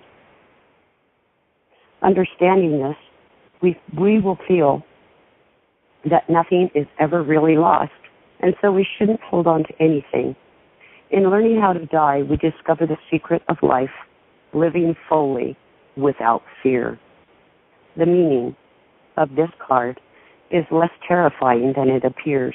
It basically suggests the necessity for things to come to an end, friendships, relationships, jobs, etc. We must also put down the foundation upon which something new can grow. The suffering connected to this situation will be in proportion to our will to accept change. Frequently, the radical individual transformation announced by death is a healthy renovation that gives us new attitudes towards life and ourselves.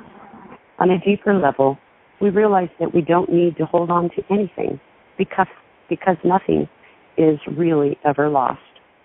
The light side of the card is transformation, new concept of the world, renewal of ego, break with the past, drastic decisions, deep emotions, and refusal of the superfluous. And the shadow side, stagnation and inertia, difficult abandonment, fear to face change, fixation, melancholy, passivity, and slowing down of projects underway. The zodiac is Scorpion and Saturn. And this card is pretty appropriate for me in my life right now. I am taking another stand, and I'm freeing myself of Big Pharma. I'm going to heal my body completely. I'm stepping away from the narcotics that I've been using for maybe about 2.5 years. But I'm done. I have had experiences with healing my body. I mean, a picture of me 3 years ago and today is amazing. It's astonishing. I jump up and down. I run around. And before I was like a crippled little old lady, pretty much a shut-in.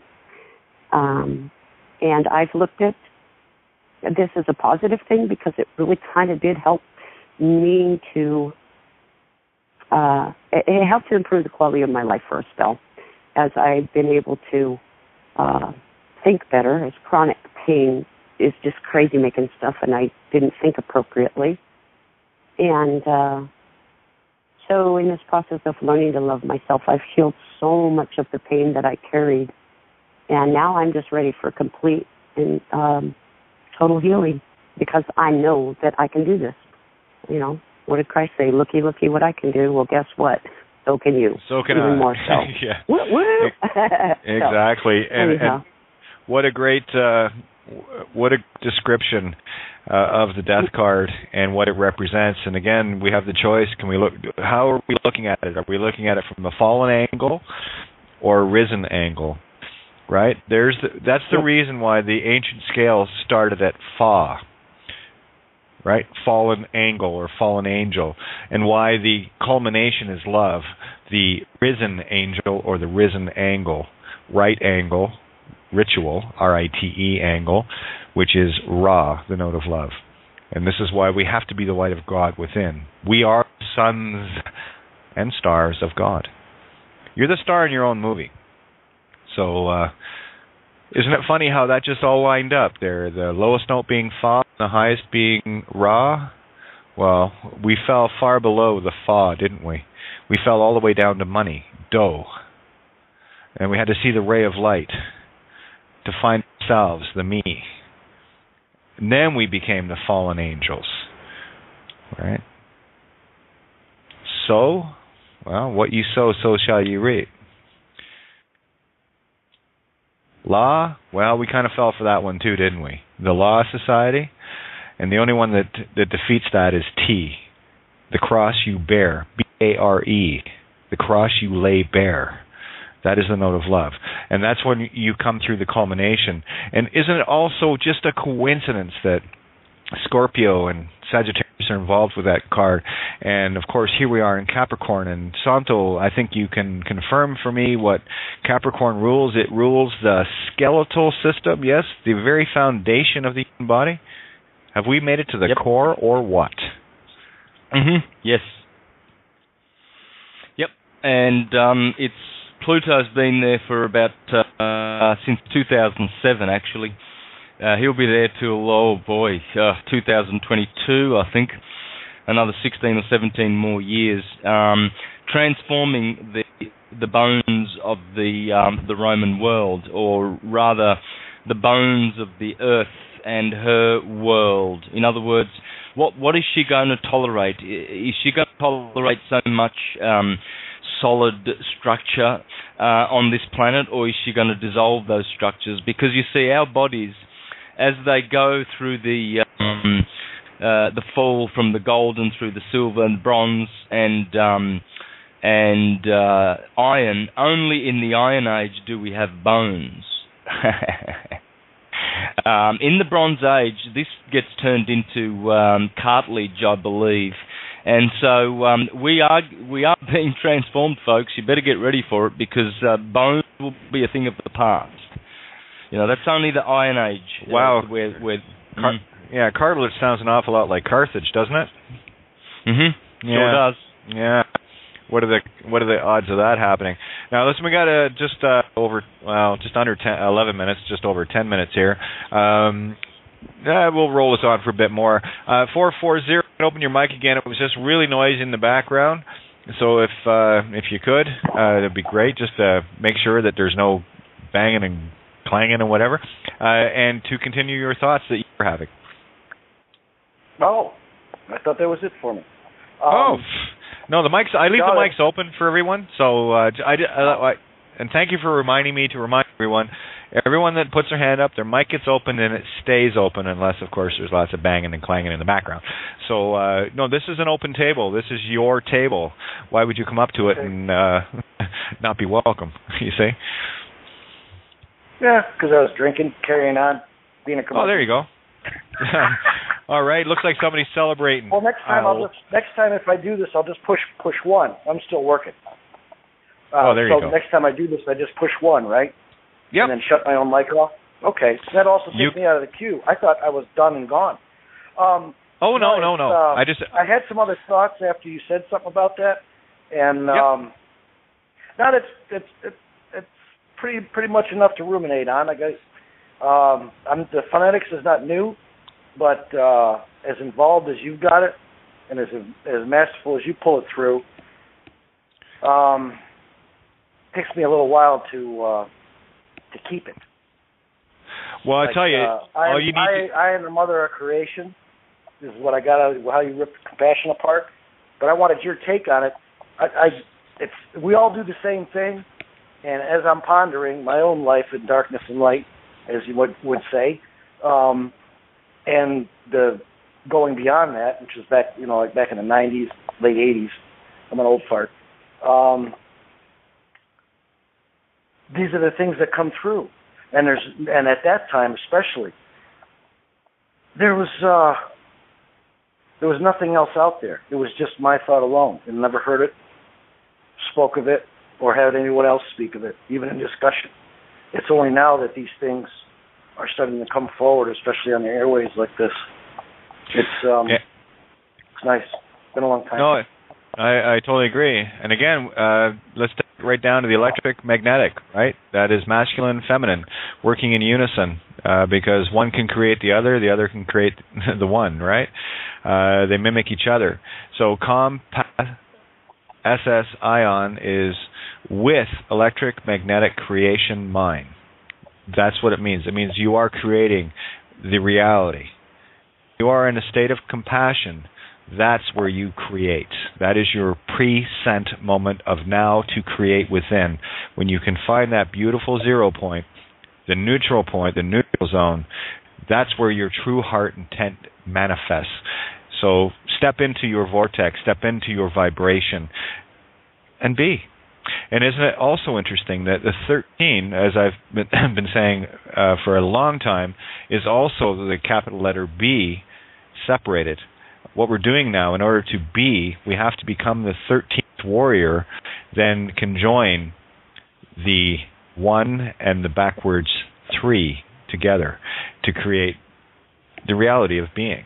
And everything here, this is the shadow world, so everything here is backwards. And when you can see that, you're doing good. You're doing really, really good. And, it took me a while to really come to grips with that, but I kind of had a head start in that my mirror was broken from the day I got here. So I was looking at the world backwards anyway, so I guess that's why I'm doing the job that I'm doing, my design. So there you go. Back in the day, in the 70s, when I was a kid, I figured out that if I turned everything around 180 degrees, that's where I'd find the truth. You got it. Look at you. Where were you without? Yeah. I was getting my teeth kicked in. Just like we all have been. Yeah, I grew up. I was in Belfast in the 70s, bud. So yeah, I kind of know what you're talking about. Yeah, you know exactly what I'm talking about. Yeah, it's like, geez. I was actually thinking today about what a blessing it was. Trying to remember the year. I think it was 74 or 76. It was when my parents decided to move from a small town outside of Edmonton down to Calgary. And because I was introduced in the middle of the school year over Christmas, and because in the new year I was introduced to the class as coming from Edmonton, I came from the wrong town because city rivalries, all that crap. And out of that stupidity, I ended up having a fight for 3 years every frickin' day, not just one person, but often multiple people who would attack me in groups physically in force. And I was thinking, you know what, then I hated it, but that made me strong. Not everything that happens is bad to you is a bad thing. Well, yeah, again, that which you encounter will either make you or break you. You choose, That being said, we got about 5 minutes left here to roll over. If anyone does want to roll over for a bit with us, I'm not sure how long we'll go here, but you can call in at 661-467-2401.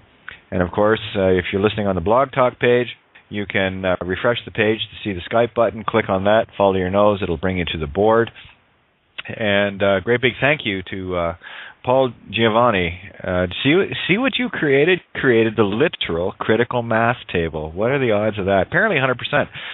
So thank you, Paul Giovanni, brand new dad with a brand new daughter. All is well, all will be well. So just hold that beautiful vibration and see how that feels. Great big thank you to criticalmassradio.co.uk for making this table possible at all. That's you, Paul, and the rest of the crew, Ninja, and everybody at Critical Mass that does so much. One, to keep me in order and keep me in line where I can actually keep doing these shows and I'm not stressed out about this, that, and the other. So thank you for that. The peace of mind it leaves me speechless. There are no words for that. Anything that anyone can do in terms of helping out the table while we still have fiat currency rolling around, please feel free to donate or subscribe to criticalmassradio.co.uk. And while you're at it, I'd like to do a little shout out for Bill Donahue and his wife, Joan. What they gave to humanity is also immeasurable, so if there's anything you guys can do to also help them out, know that they've been going through a bit of a rough go here, and you can donate to them at hiddenmeanings.com. And of course, JordanMaxwellShow.com is Jordan's real site. If you want to flow to the real Jordan Maxwell, stay away from JordanMaxwell.com and get over to JordanMaxwellShow.com, and you can help Jordan out there. another stalwart in the movement. Anyone in this movement of any measure knows exactly who I'm talking about. And if you don't, well, rock have you been under? Anyway, so I just wanted to make sure that all bases are covered. And of course, Santo, anything you guys can do, and I know Santo loves to be helped by moving his musical CDs that he has created. So at santos.net.au, you can order Santos CDs. And anyone, and thank you guys for those that do help me. You can do that if you feel like it. It's on the creativegaia.wordpress.com site. Don't worry, it's there. You'll have to find it. I don't make it easy for anybody. I put the universe up in a challenge because I do like living on the edge, holding back the lemmings from falling. It's beautiful. It's a beautiful thing. So much love to everybody on that regard. So we got 2 minutes left here, so if you want to roll into the call, 661-467-2401, and we'll see you on the other side, because in about a minute and a half, this live goes off the air and it goes into the recording. And on that note, I'm going to bring in Boston, Mass. Just one thing, Kate. This is Christopher. Oh, Christopher, how are you? Good. I just want to. Can you actually do a shout out for my next Sunday? Oh yes. What did we end up calling it? Unfuck from the system or something. Or something about shredding. Shredding the system, right? Yeah. Yeah, shredding the system with. I should have wrote it down. It was beautiful. We had that moment last night when we talked about this. It was Christopher, you said, yeah. Oh yeah, Christ Ofer. The Irish version of Christopher. Yes, that was it. Yes, I recall that was it. Yeah, Christ Ofer. So there you go. Next Sunday, Christopher is going to be hosting the table on the Sunday night. So I actually get a day off, and we're going to work that out so that lots of beautiful energy gets flowed in towards Critical Mass Radio. But there you go, Chris. So next Sunday, in lieu of myself and Santo, we get a break. Chris is going to take the table and have some fun, because I know he does a great job, and always happy. So does that work for you? Yep, thank you. All right, Christopher, much appreciated. And back to Boston, Massachusetts, area code 617. Hey, what's going on? How are you? Can you hear me? Oh, yeah, we can hear you. All right, great. Things are pretty rainy and drizzly here in Boston, but other than that, I don't know, not much going on. Good to hear from you guys. Well, good to hear from you. Here's the thing: the joy of this table is we have everyone from all around the world here. Down under, Europe, South America, North America. Everyone is at this table, and we've been sitting around the 35,000 average right now. So the consciousness is awakening. You guys are showing up in droves. About fucking time you showed up. We've been waiting for you. Oh my God, we've been waiting for you. So thank you for that. And it looks like we have Alvita coming in as well. All the mics are open, guys, so let's have a free-for-all once I get them open here. We got Alvita coming in. Let me see. Make sure I got the mic this time. Yes, I'm here. There you are. Rolled over with you. Hi. Hi, hon. How are you? Fine. Yes, Alvita on the mic.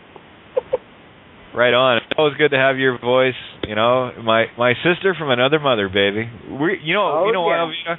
You and me are going dancing, hon. Exactly. You know how we Geminis like to do it. Oh, yeah. I like the Sagittarians, okay? I have my sister here from Virginia, and she said not like the Sagittarians. We do it right and all night. Do it right all night is right. But you know what? You got to be kind and gentle to the Sagittarius. That's our mirror. We got to bring the dark in with us so we can give them light, and they can give us a little bit of spooky. It's awesome. It balances out, Yeah, perfect. So your sister is a Sagittarius? Yes, she is. Look at you two walking mirrors. Gemini and Sag, the mirrors of each other. I think I see. I don't think I see not. Isn't it fun? Beautiful. Exactly. Oh man, that's gotta be a match made in heaven. Santo, what do you think? Yeah, look, those two would have fun, wouldn't they? Gemini and Sag together, the happiest and the cheekiest signs. You know that's right. She loved that. Right on.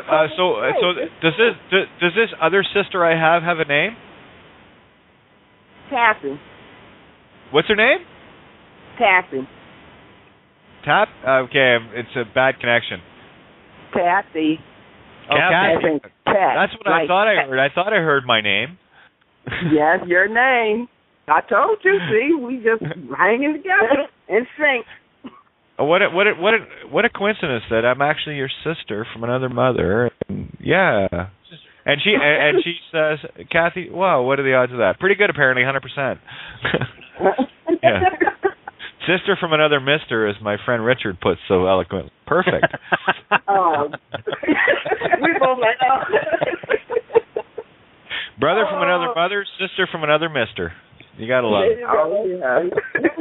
Santos, your music is beautiful. I listened to it for the first time yesterday, and it's great. And I let my husband listen to it. He was like, well, can you download that for my MP3 player? So now I have to give him that song. Right. Thanks, sister. You can get it on iTunes, but that's very, very expensive. The best way is, to direct to the website. But I mean, then again, if you only wanted one or two tunes, there are quite a few sites on the internet that you can get it. Okay. There you go. All righty. Thank you. Perfect. Well, thanks, Alvita. Now, keep in mind, guys, all your mics are open. I've got a couple more to open here, so I want to get everyone in the fray tonight. We got area code 425. I should know this one. Sorry, I'm having a blonde Irish moment. 425, right. Are you there? Yes, I am. This is Nina from Seattle. Hi. See what I mean? I like brain fart. Can you say like on a universal scale? Oh my God. Anyway, how are you, hon? Good to have you. Oh, it's good to have you too. I'm just enjoying the show very much, and I wanted to thank you so much from the bottom of my heart, you and Santos and everybody who's on the table sharing their stories and their experiences in this whole game. So I just wanted to thank you for all that you do, for all the work that you put into this, and everybody else included. In the likeness of me, I would like to thank me as well. Thank you, Mina. Isn't that fun how that works? I know you. You're me. Oh, shit. Look, have we been duping ourselves or what? What a great game. It is. I think the only one putting work into this is Kate, because when I'm on here, I'm just having fun. Yeah, me too. I'm just kind of, well, you see, that's a driven Gemini thing with me, right? I just want to, I got to tell you, it's such a selfless and selfish thing at the same time to sit and just download and go, oh, fuck, they're going to love this one. and that's literally how I am. I say, oh, yeah, everyone's going to, they're going to, and it's just pure download. It's the same way as a song, it's just got that pure energy. And, it's when you turn the left off and just go and puke all over the keyboard. It's freaking awesome. I do it every day. It's awesome. Could I trouble you, Sam? Oh, did you? I'm a tardy bitch. Sorry, I'm asking for a second round here. I am actually having a beer tonight. Can you believe that? Nothing wrong with that. Party on. No, there isn't. It's just a very rare thing for me. It's like, wow. Talk about letting loose and letting the hair down. Hell. I believe it was the Christian's master who made the water into wine and got them all really shit-faced because it was the best wine. Well, do you know what it is? Water. Hey, I'm glad you brought this up, Rob. And I just brought you in, Mark, just to let you know your mic's open. But the water into wine is the pineal, the water that comes out and becomes the Y that's mine. You see, Y-N. The why that's mine. So what it does is it turns you back into that 5-year-old kid again, going, why, as king, why, thine king, thinking, why. You see what I'm saying? So it's time to strike that rock with your staff, Moses. Give her a good wallop because it's going to break open. By the way, I watched The Immortals. Has anyone seen that yet? No. Seen what? Which yes. one? Oh my goodness. I absolutely love that show. Oh, it's a God TV show? When the gods come down. Woohoo. Oh, okay. Oh, Immortals? No, I've seen that, yeah. Immortals. Yeah. Hey, did anyone catch hang on. the phonics of his name? Did anybody get that? Hang on for 1 second, please. Yeah. For those of us who don't watch TV, don't have cable, don't spend a lot of time watching movies, what is The Immortals? Is it a TV show, it's a movie? Yeah. No, it's a movie, and by the way, you can get all these movies that I speak of. You can download them at icefilms.net. They're free download. I can get them online somewhere. I know. Yep. Yeah. It's on cable. Icefilms.net. Icefilms.net. Yeah. Okay. And it gives you all the options. The one I like to use the most is Billion Uploads and 180 Upload. They're the easiest ones easiest ones to maneuver with the pop-ups. You can close them faster. It's beautiful. So, but the Immortals was Theseus, yes? Theseus. Yep. Mm-hmm. Yeah. Well, then it made me think of the word thesis, and that's the and Isis, God, Theos, Isis, right? So when you talk about a thesis, that's where the thing or the thine king came into play this morning. When I'm waking up in the morning, I like to hover in the mid range and just allow the thoughts from the dream or whatever to percolate, and then I dwell on them. And these are the things that come out of. But there's Theseus, the Isis, right? Mm-hmm. So I just thought it was, if you watch the movie and the gods came down, of course it had to happen now. And everything in my reality happens exactly on time, perfect reason to give me exactly the answer I'm looking for. And lo and behold, the gods are here. We're here. Right. Hell hey, yeah. Kate. Yeah, go ahead. Hello, everyone. Hello. Hi. Kate Santos, can I ask a question? Yeah, and you can ask another one too. Thank you.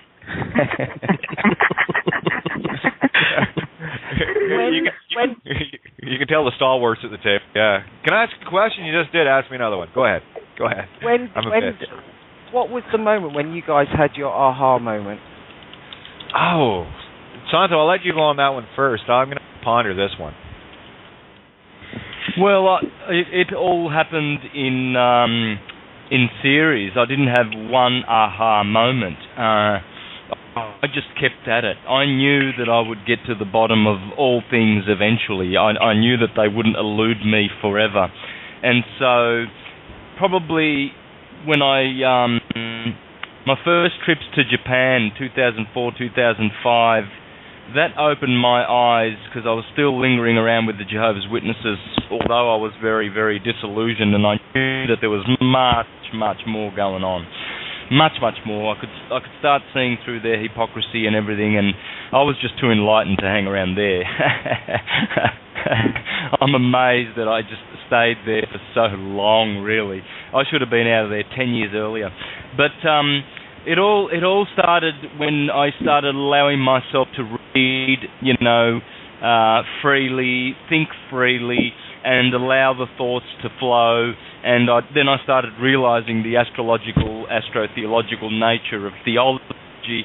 And, of course, all my studies that I've ever done since the early 80s just all crystallized and took form day by day. So I was having ahas every day, and I still am. It's not every day, guys. Every day I have big downloads.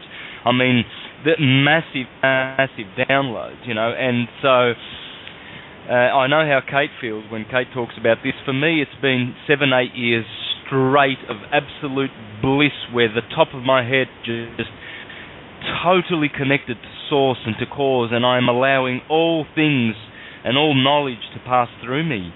And so I'm allowing myself to, to blossom and grow consciously as much as I can. There's the short answer. Yeah. Do you believe that there are certain stimulants that help open the mind to become? Sure, there are. Like the herb. Oh yeah, absolutely. See, here's the thing: you cannot make a mistake. And when Santa was saying about, I spent 10 years, no, you spent exactly the amount of time you needed in order to get exactly the truth that you have right now.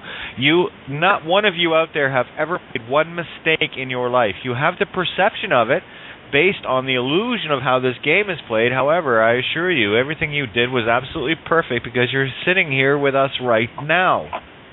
Whether you're listening to the archive or whether you're sitting at the table with us in the recorded part, it's irrelevant. This is the empowerment of being God. I'm really trying to show you guys this. You have not made one mistake. What we need to do with all of our experiences is look at them from a different angle. Look at it from the risen versus fallen angel. Okay? So stop looking outside and seeing what's happening around you and start looking inside and seeing how it's helping you. Exactly. See how it is making you versus breaking you. Breaking you, that's your choice. And it's a perfect choice because there's still something deeper you need to learn. Once you get to I've had enough is enough. Once you've had that moment, now it's different. Now, here's the thing. You can smoke a joint, drop a hit of acid. I don't give a shit, psilocybin, whatever it takes to awaken you. You're going to be in a perfect place for it, okay? Cannot make a mistake, and you need to get this. You cannot. So anything you choose to do is going to be absolutely perfect in the moment because you're only in the now, and that's all there is. Now, getting back to the original question of the awakening, I was,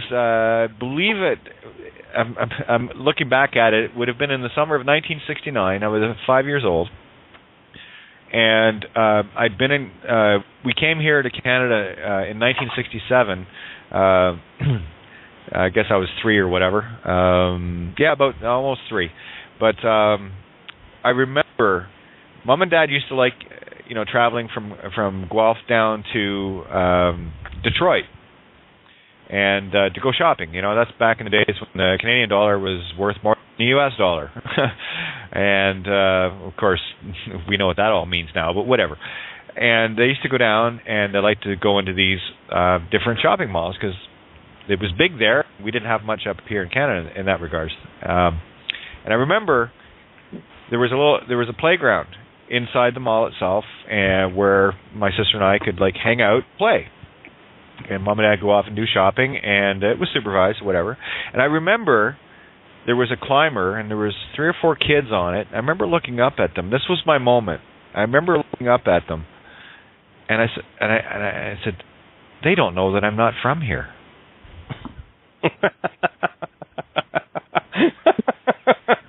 Yeah, I remember something similar to that as a youth too. It's kind of funny because when you actually realize that they have no clue who I am. Yeah, they don't know who I am. They don't know that I'm not from here. So I might have been on an early mission at that point. But see, here's the thing: being born in the complete reverse of my being and everything that resonates true with me was very profound, and it goes back. I wrote a book called "In the Shadow of Myself." I should probably get it. I'm going to read through it. I've still got it. I think it's 12 chapters of it. I guess the 13th chapter I need to write now. What are the odds of that shit happening? But anyway, outlining my journey as a two-spirit, transgendered, and living in that mirror on the other side of myself. So that for me, the mirror was always broken. There is one thing about the power of that realization, though, is the fact that you realize that they have no clue who you are can allow you and permit you to be anything you want, and that can be taken positively or negative. That is a Y in the road in your life right there. That is the profound moment. And it only took me another 3.5 decades to figure it out. Not bad. I did okay. It wasn't like I wasted an entire lifetime. Just, not that I wasted anything at all. But, you see, let's look at the comedy of our movie, shall we? Here, let me share with you my comedy as I see it. Here we have a table and people listening to archives in the tens of thousands. Probably hundreds of thousands by the time the archives get around. But here's the reality of my game.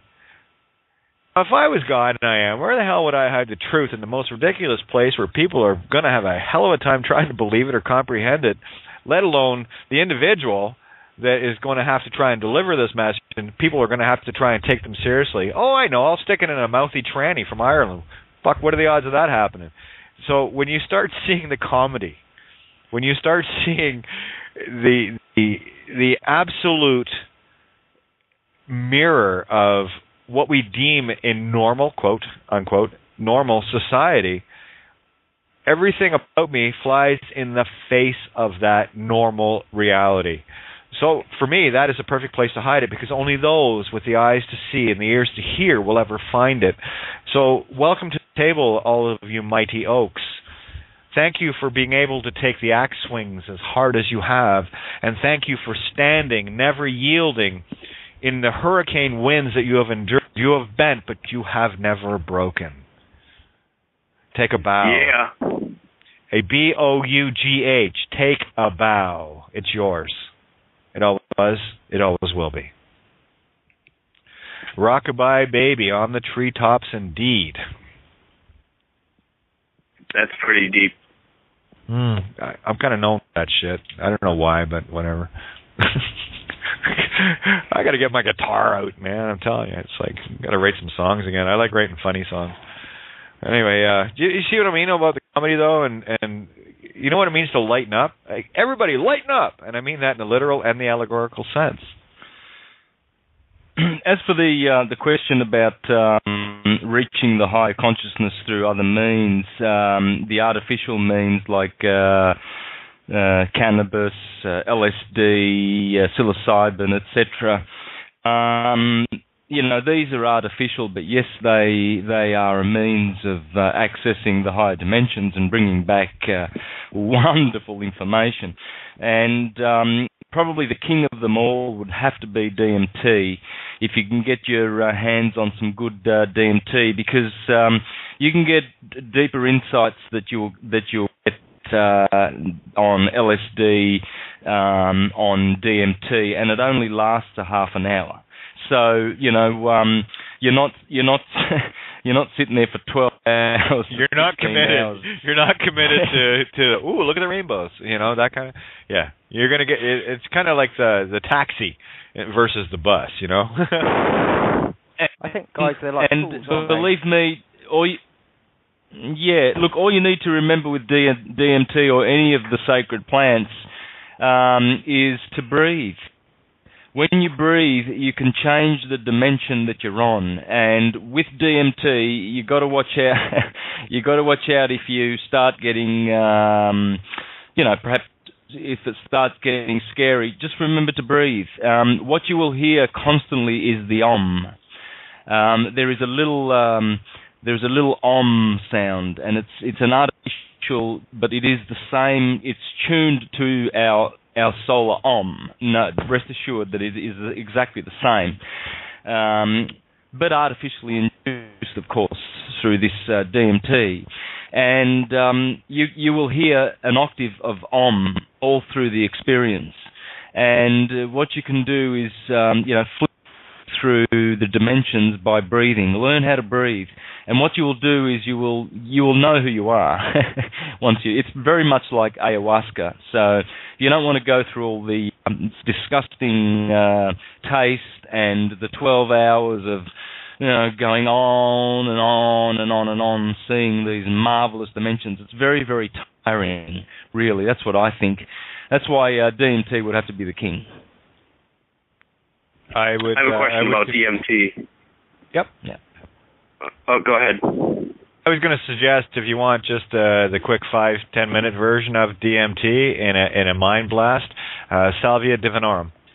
That will take you to the other side for a quick look, and you won't be there that long. It can feel like an infinity, but it can last anywhere from 2 to 10 minutes tops. When's DMT released in the body naturally? When you're asleep, when in the complete absence of light. Only in the mother can you create DMT. Only in complete darkness. Hey, brother, it's through DMT that we are having this conversation. Rest assured, yes. It's all dimethyl dimethyltryptamine, all of it. We are conscious through this life-giving and soul-breathing plant. We are made of it. You know, the pineal gland is forever bathing our consciousness with this kind of. This is why, you know, the reindeer they will kill each other to get to eat the mushrooms. Yeah, Amanita muscaria. If you want the magic mushroom of magic mushrooms, you go after the Amanita muscaria. That's Here's a question in regards to this whole conversation, and I'm not opposed to anything that you guys are proposing or discussing. I'm neither confessing nor denying that I have partaken or enjoyed any of the products of which you were referring to. My question is, why do you need that? You don't. To discover your inner reality. You don't. And if you need that to discover your inner reality, something must be lacking within yourself yet. Okay, well, here's the magic. You don't need it. What I will say... Sorry, I just got some smoke from the fire in my face. Anyway, what I will say with regards to it is, on occasion, depending on your life path, you may need a little crutch just to kind of take you over the edge. Remember, everything is perfect. Whether you use it or not, it's irrelevant. For me, I'm in the process of trying to get rid of my crutches. 3 months ago, I quit smoking, cutting out coffee. Got a couple things I'm going to work on still, but yeah, I understand what you're saying. Okay. Well, I'm gonna show you that you have any limitations. I'm not supporting or denying. I'm just asking why. Yep. I'm just going to agree with you. You don't have to be addicted to them, do you? You don't have to be like cigarettes, and you don't have to be like coffee and beer and shite like that. It's like you say beer right as I'm taking a sip of mine. Yeah. Well, hey, I'll tell you this right now. Santos, how long has man been using these plants? How long has man been around? Look, you know, when we are in our higher vibration, we are constantly on a DMT trip. Okay, and we still are, but it's a real poor one. There's a bit of poo mixed in with the too, you know, and that's how this lower consciousness has been described. It's like a thick humidity, like a sludge, like poo, right? And like those depictions of hell where demons, are writhing around in agony in this sludge, right? And so, but we're always on DMT. It's all about DMT. DMT just, and you don't need it. I've always had my pineal gland on this level. You know, I've always been outcast for it. You know, weird. Santos is a nice guy, but shit, he's weird. You know, I've always had that. You know, and so when I mean syncretism, I can proclaim or admit here that syncretism came to me faster with cannabis and DMT and LSD and psilocybin and Salvia divinorum way quicker than it would have had I have just waited around for other processes to. Can you say that last one? Can you say that last one more slowly? Salvia divinorum. Is that the salvia? No, I'm not sure. You're obviously not from my area, but is that the salvia you can buy in the convenience stores here? That's the very same stuff. Yes. Okay. Yeah, and I would throw in iboga. Is that the one, or is it the other cactus that is really the good one that really peyote? Peyote. Yes. Any. Yeah, guys, I haven't had any, but I know for a fact that this is one of the most healing plants on the planet. I have a friend from Canada that did that. That found a bud of peyote and tried it. He said, I forget how he took it, but I remember I've had one friend that's told me that he's come across that before. But the only other place I've seen it is in that Beavis and Butthead movie when they're out in the desert and he picks it up and eats it. and then it goes into the Rob Zombie trip. That's a peyote. That's a peyote trip. That's what they're eating. I never liked them from the first time I saw them. I never watched them at all. Yeah, they were quite. It was very annoying. But here, the bottom line is this, guys, and here's fair warning to Salvia divinorum. I would recommend that if you're going to do it, start off with maybe a 10 times. I prefer 40, and I haven't actually used it in well over a year. Here's the thing. Imagine if you're cutting, you've got a block of wood that you want to cut for firewood. You want to get it to a point. You don't want to keep chopping the wood, right, until it's all just splinters, because it's useless at that point. It just burns in a flat. So what I'm suggesting is, well, it depends what you want it for. Well, yeah. Well, the thing is, you can overuse it, and I'll give you a prime example of someone that was evolving faster than their body could keep up, and that was Terence McKenna. Okay, because he was doing it a lot, and no harm to Terence. I've listened to his stuff. Yep. Right. Yeah. He's got some beautiful, profound stuff. But no buts to negate what I just said. This is a conjunctive. What occurred with him was he was on such a fast track. His body. We have different information now. Whether it was during therapy or not, I have no idea. But he was on a faster track, and his spiritual growth was far exceeding his physical ability to keep up with it. So he essentially burned out the conduit. And magic note there with regards to oming. Remember Om. By coincidence, just coincidence. Don't look away here, okay? Om. Ohm's law, the law of resistance. The instant you stop resisting everything is the minute that you will enter your own vortex. Fact. So that which we resist will persist. It'll keep creating cysts on us where we cannot achieve our enlightenment and our own awakening. So this is a true game of Libra, a true game of balance. So be mindful of that, and all things for a reason, and all things in their time. And only you, in your own walk, can decide what that is. For me, I don't need salvia or any of these things, and the only what I do enjoy, because it stops the download, so I can kind of pace myself, is smoking a bowl. It takes me out of the constant download zone where I'm still downloading, but it's more peaceful, and it's actually a break away from all of this. I can second that. I was just going to say, in parallel to what you were saying there, everybody here, I'm sure, is familiar with the Lord's Prayer. And there's various descriptions of the Lord's Prayer. However, the line is, I'm going to say it in one way. You can interpret it any other way you want. I don't care what they said on that stupid cartoon show. It says, "Forgive us our trespasses as we forgive those who have trespassed against us." Who's trespassed against us the most?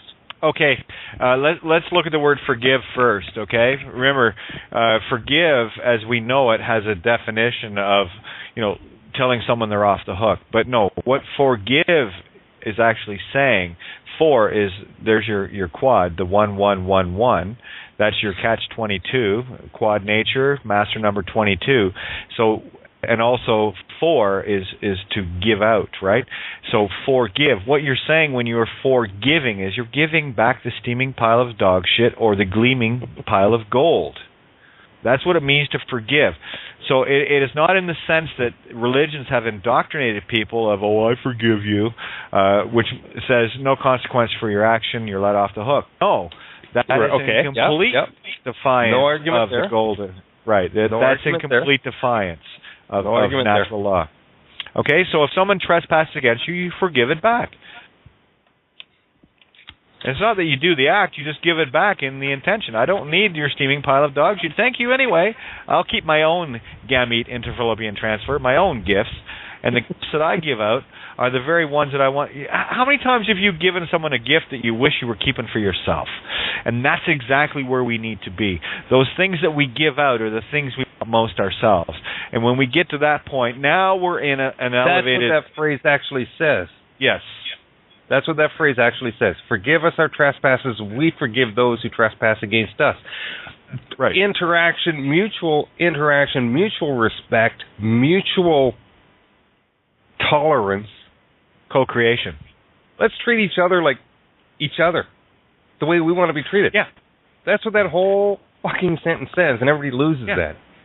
Well, that's the golden rule. Do unto others as you'd have them do unto you. That which you wish upon another, you have wished equally upon yourself. This is why vengeance evaporates in the knowing, not the belief. So a little confession here. Sure. Part of what I struggled with most in my life wasn't being, doing what I did to other people. It wasn't necessarily when I was 16 and I beat that 18-year-old over the head with a frickin' piece of broken hockey stick because, 3 years of him beating the crap out of me, I felt he deserved it. It had nothing to do with that. I never felt guilty about that. I felt that was payback. You were just giving back that which was wished for, and there are countless stories. What I did feel guilty about was when, and some people here may not know this. I'm ex-military. Regardless of whether it was an exercise or whether it was in reality, whenever I was out doing operations against other people who I didn't even know who the hell they were, never mind why I was there. Such is the nature of military. Yeah. I felt guilty. I felt guilty. Yeah, because they weren't your choices. They weren't your free will choices, and you're going along with somebody else's idea of the reality. And it took me a long time to forgive myself of that and get over that. Well, I'm glad you did. They call that post-traumatic stress disorder. You know what? I call it bullshit. What it is, you know what? You need to get over the fact that you made those decisions, you did those things, and you need to accept that you did that. What did you learn from it? Did you hurt anything? Here. Can I tell you what you learned from it? Okay, you're wandering around with no leg because you shot some 5-year-old kid in the head who didn't. That's nature at work. Okay. Sorry, I lost the thought I was going to share with you. A little bit of PTSD there. I'm sorry. Okay. No, that's okay. But it took me a long time. It took me a couple of years, about 5 or 6, to just accept the fact that I did what I did and I learned what I learned, and now let's move on. Well, here's the question that you need to ask. This is one for everybody, and the only one I ask myself. Is it something that you would do again or no? Is what something I would do again? That which you felt guilty for. Would you do it again? There's a few things I would never do again.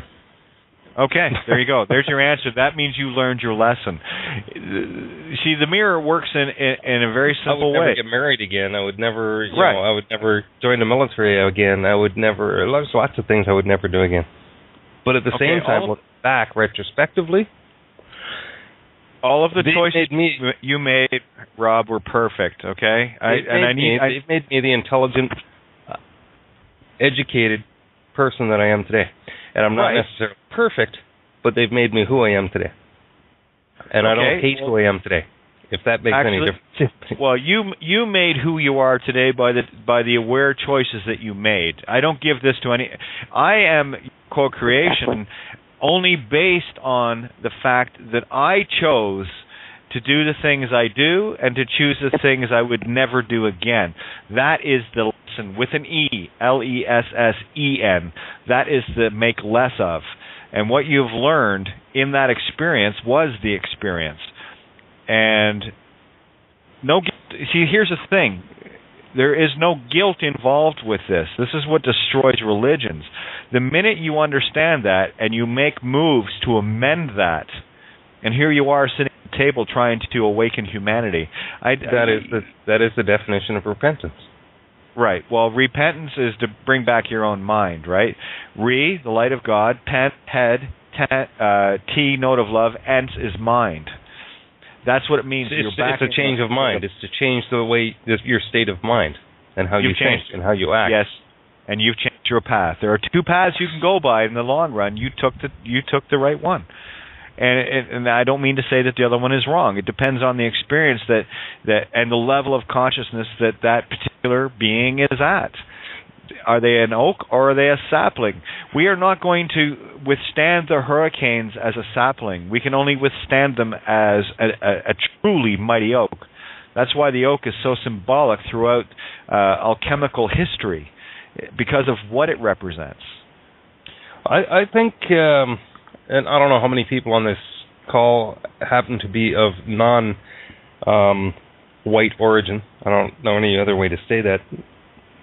But I think some of the indigenous peoples of this planet have a lot more to teach us than we're willing to listen to. And unfortunately, our ancestors have destroyed a lot of what they have to teach us. So and I'm going to show you. I'm going to get a lot of it from it. Well, I'm going to show you the mirror of that, because my experience is those that I would expect to have known more are actually more sold into the white man slave system than the white man is.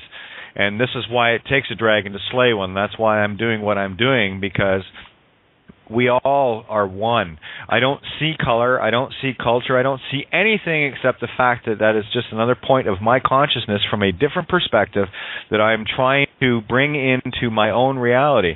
And anyone that divides and conquers through race, creed, color, sex, gender, whatever the case may be, is still a long way off.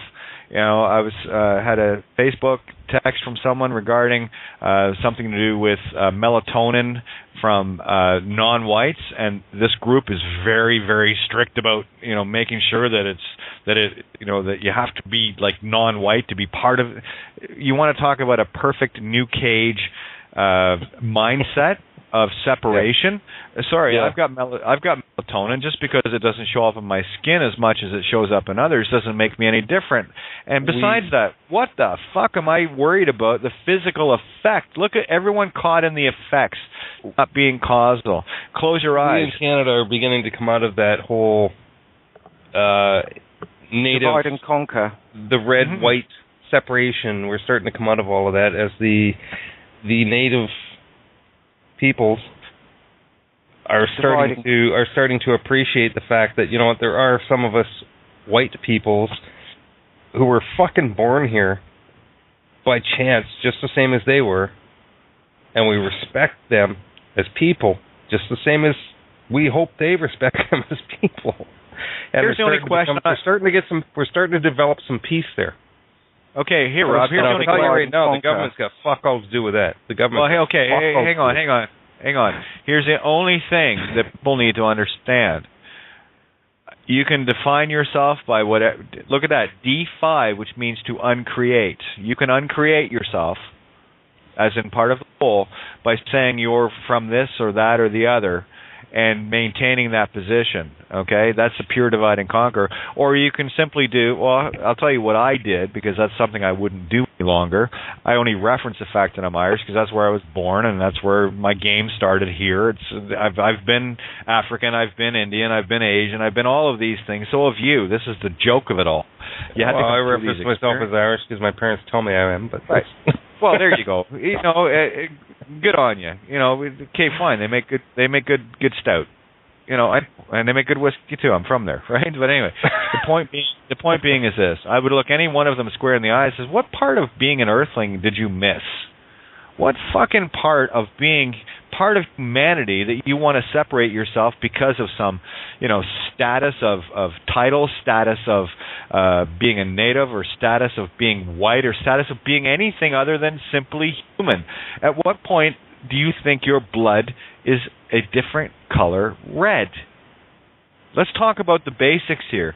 We are all fundamentally one.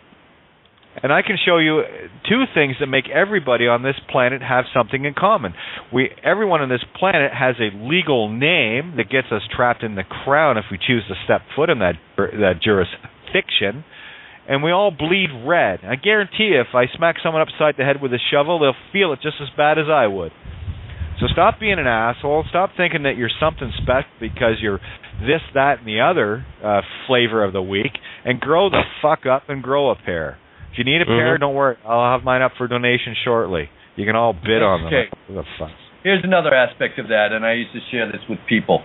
The only reason the white man came and started fucking with you is because you were already fucking around with each other, and then just nature kind of said, oh, you guys want to play that game? Hey, I'll bring someone who can teach you that lesson a little harder. You know, I'm not sure that's true. Well, hang on a sec, Rob. One of the things that I love to say, and I got to tell you, if people want to bitch to me about being a victim, and I've heard my fucking sob stories, believe me, I've heard them sitting around with, well, no, our people got this and our people got, yeah, great. You carrying a status card? Yeah, shut the fuck up, white slave. That's what you are. And I'll tell you something else. But here's something the Irish can say, and there's a few other cultures can say this, but I'll speak because that's where I came from that perspective, so I can share this, just to show you why I came from there. Listen, the Irish were getting shit on for a fucking millennium before they even showed up on the shores of North America, South America, and Australia, and the rest of it, and we're still fighting, so cry me a fucking river, because we're standing. What is your problem, victim? Well, if you're Irish descent, isn't the actual descent of your heritage, your lineage, your bloodline, first of all, it's white. Secondly, it's being oppressed and beaten the shit out of by fucking Anglophones.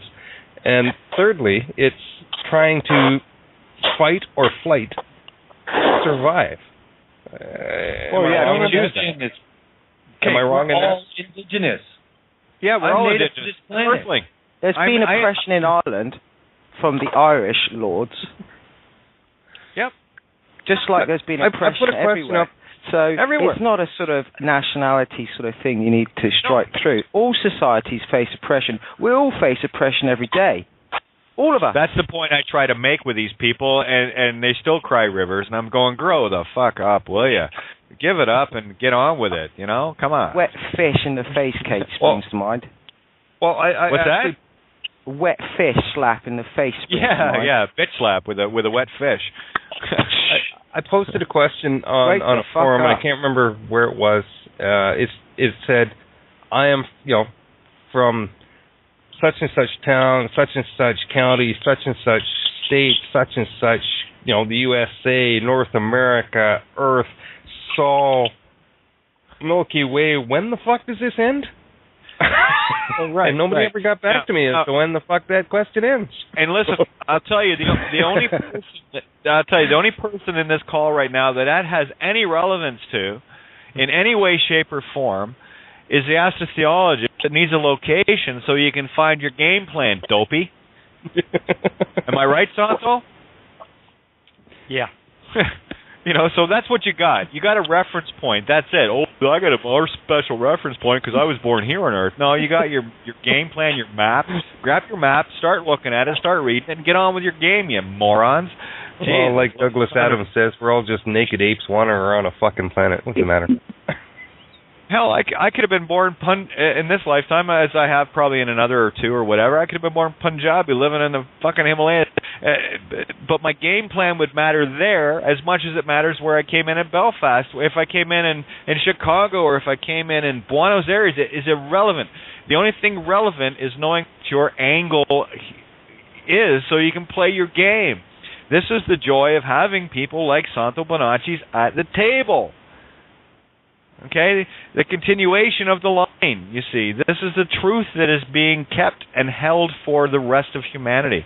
Me, I'm just a mouthy trainee coming here to help get this message across. That's it. Okay? Well, as I said, like Douglas Adams says, we're all just naked apes wandering around a fucking planet. But there's no problem with being naked apes. There's no problem with being naked apes, but if we consider ourselves so much higher than the animals, why do we act exactly like the animals? Well, because you got a few of us that just got out of the animal kingdom still playing the predator-prey game. Listen, I got two other callers that just came in to get them on the table here with everybody else. One's a standard number, 661. I'm not sure who that is because that's a standard call-in number. And I've got area code 541 as well. So if you guys want to jump in, we got about 14 minutes till we roll out of here. Hello? Hello? Hi, I'm Edgar, and just this is the first time I call, but I'm totally delighted with you guys. I just want to comment on. Hello? Yeah, hello. It's about time you showed up. We've been waiting for you. Yeah, thank you. Well, you know, some of you guys fly. I walk slow. Oh, I don't know about that, my friend. You showed up at this table, you got some serious wings on your back. So, well done. Welcome to the table of gods.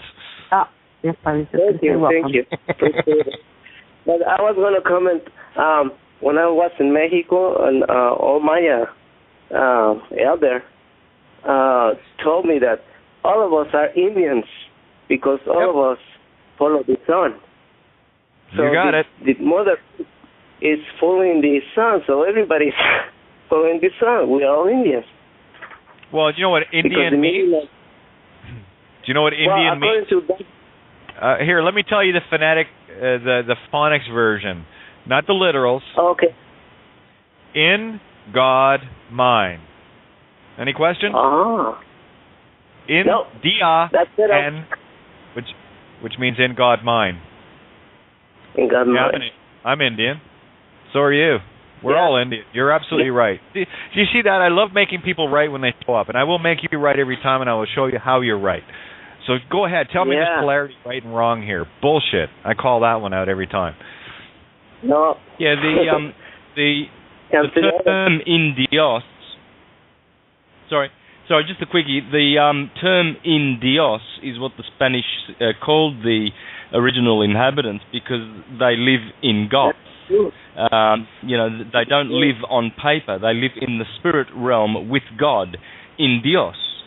Yeah, Sav, age, savior age. They're the ones coming here. We're telling the savages what they were. They already knew that they were saving themselves.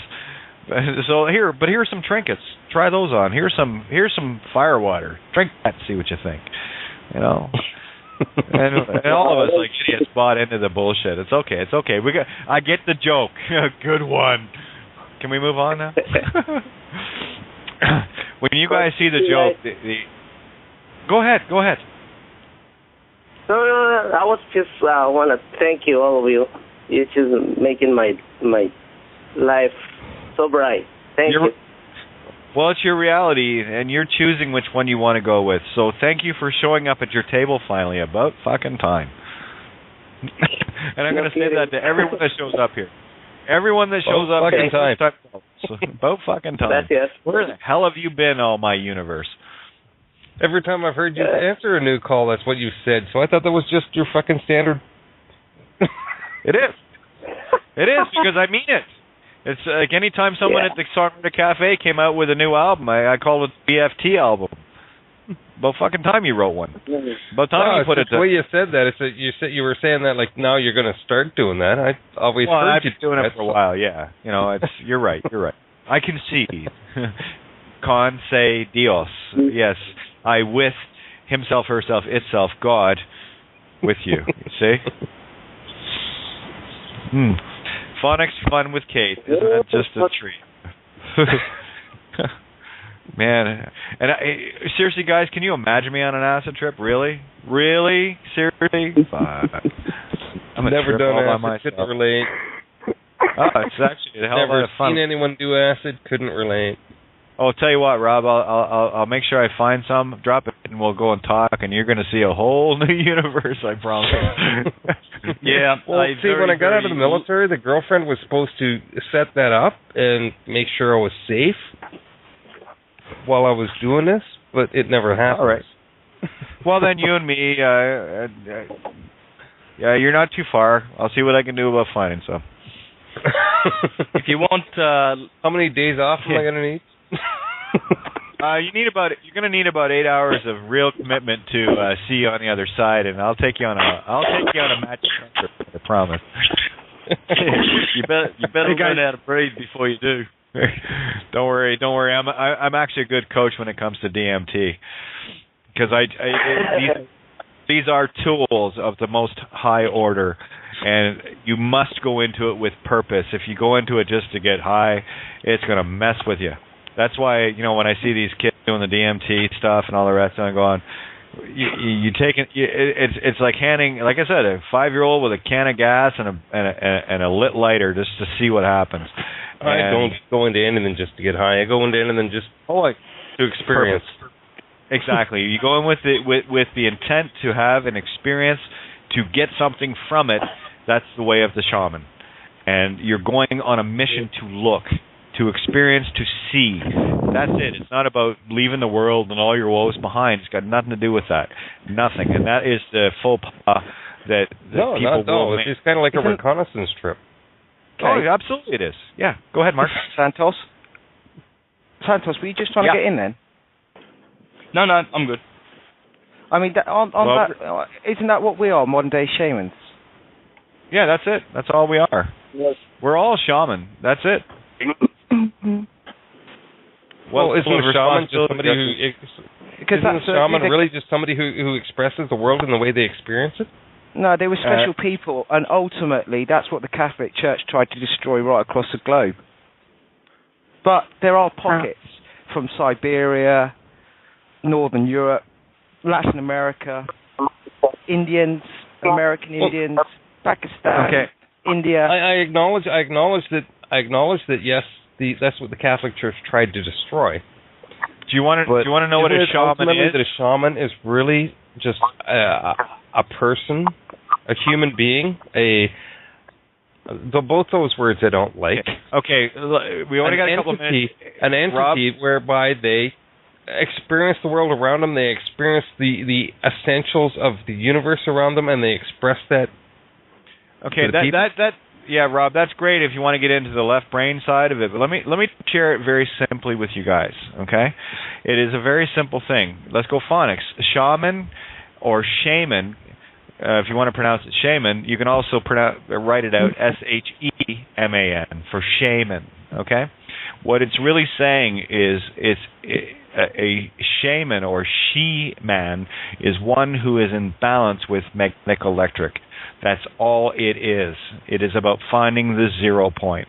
That's why beings of my nature were top of the and this is not it's all about. No, not at all.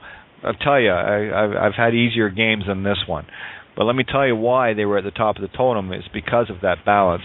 And that is the clue of clues. And it is in every one of you that you are androgynous. You are completely magnetic electric in balance. And what we're experiencing here is the mirror opposites of the magnetic feminine and the masculine electric. That is it. The divide and conquer is the male and female. Once you can bring both of those elements in concept, okay, I'm just a clue. I've said this for years. I'm just a clue, okay? When you bring this into balance within yourself, that's what being the she-man or shaman or shaman really is. It is about balancing the energies. Nothing more, nothing less. I cannot make it simpler than that. Sounds good to me. Wow. I'll accept that. Hey, okay. Kate. Yeah. I want to ask you, I was just talking to a girl just a while ago, and I was trying to explain to her all of this stuff, and I put the Pope like at the top of the pyramid, and she's extremely new to this. And then as I was talking to her, it occurred to me that at this top of this pyramid, the Pope is like interpreting the light for us. It's like shining once. If the clear light is coming through, the Pope is interpreting it. And only giving us one side of the light.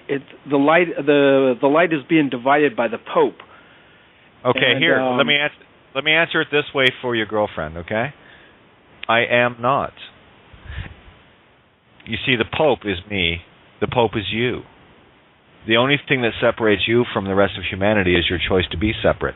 When you decide that you are that, then you will see both sides of the coin.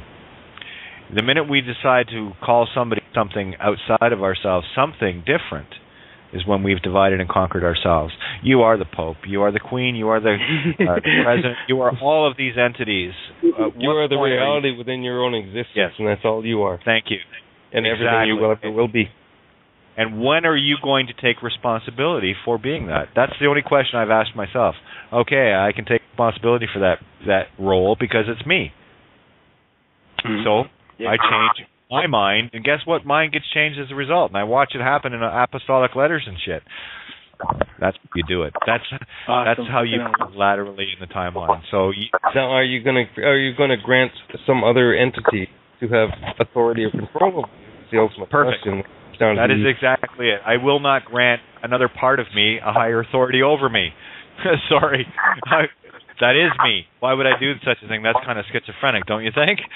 Exactly. Fantastic. Hey, Kate. Yeah. Kate, the one I like to use with people is when you get up in the morning, do you ask for permission to go to the toilet? Yeah, I love that. That's my favorite. I tell you what, it's abuse. I've been using that one for years, and it works so perfectly. We used to actually have to at one point. Yes. Until I decided in grade 2 or 3 that I don't need to ask for permission. My body's saying I got to go pee, so I'm going. See you later, and I did that. Yeah, fuck you. I'm leaving the class. I got to go pee. Well, you didn't dismiss you. I don't care. I'm either going to go pee in the bathroom or I'm going to go pee right here. I'm going to pee right here. It's your call, you know. Okay, so let me end this beautiful evening with you guys on this note, and thank you, Mark, so much for bringing this up. This is how you get to be God. When you woke up this morning and had to vacate liquids, whether you're a urine therapist like myself or not, nature called, you have to answer. Did you call anybody else? Make sure. And if not, apply that same principle to every facet of your life as the God you are, and start acting like it, please. And you'll have a lot more fun. It will be a lot more shits and giggles, and you will start for the first time in your life laughing at yourself as much as you laugh at the rest of yourself, called me. Fair dinkum. Yeah. Brilliant. I just thought of a perfect idea. My parents and I don't get along on a whole lot of concepts and ideas. I should wake up tomorrow morning and phone them and ask them if I can go pee, and when they go, why would you ask us that? Tell them, well, apparently you tell me that I have to follow all these freaking rules from imaginary people you made up, so since I'm supposed to follow all of them, and you're the one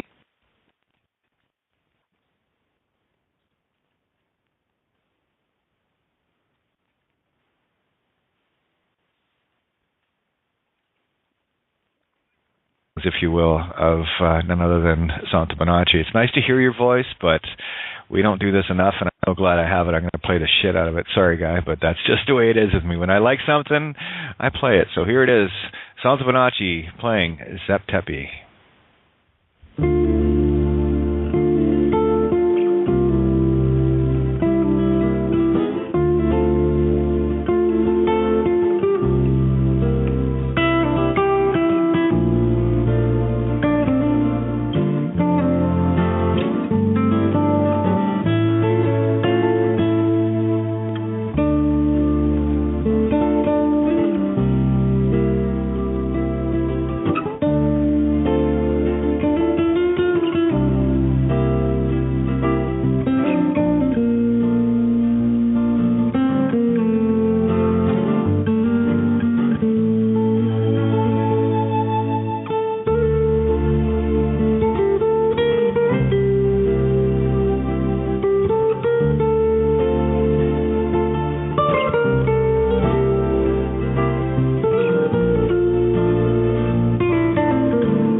beautiful. Absolutely beautiful. Well played, my friend. Well played. Is that one of your original pieces? Yep. Yeah. It's not hard to tell. It's all heart. That's yeah. Breathless. Yeah. Zep Tepi means, in Egyptian, it means the first time. So it refers to the golden age. And I wrote, I think, around about 2005. So I stopped going to the Jehovah's Witnesses meetings in, I think it was 2004. I think it was the last time I went was to a meeting was in Japan, actually. Wow. But yeah, it was shortly after that, and then I released this album, the last one I've ever made, and in 2007, and I called it Amazing Days because I was waking up. 3 years prior to this, I'd just come through, out of the Jehovah's Witnesses and plowed my head into books and research, and realized very, very quickly that there was a big awakening happening, and I was missing out on it because I got the wrong message. That whole album is based on the amazing days that we live in. I've even got inside the album cover work. There is all the 2012 alignments there. I put all the references to the galactic crossing of 2012. 5 years prior in my own album artwork. So right on. No, it's a beautiful piece, and it really goes without saying. So I'm sorry, just getting myself set up for a nice little fireside chat. Literally. Got wood stove going outside. There's no snow here. You're listening to Kate of Gaia on Critical Mass Radio. The game is up. Now, it's our turn. You're listening to Santos Bonacci live on Syncretism here on criticalmassradio.co.uk. As above and so below is the holy science you need to know, astrotheology, because now it's our turn. And good evening, good Sunday evening, good Monday morning, good afternoon, wherever you are on this wonderful little planet we like to call Earth, the playground of angels. Welcome to Outside the Box /Syncretism, Syncretism /Outside the Box, all same to me. Kind of funny how it's all the same story after all. I've got a couple of new treats for people. I got that little notice finished off, so you can start handing out real spiritual intent to anyone that wants to be a holder in due course, i.e. hot potato grabber. By all means, please share your spiritual contracts with them. Upon touching these things or receiving them, they are getting the full intent, and the contract cannot be reversed.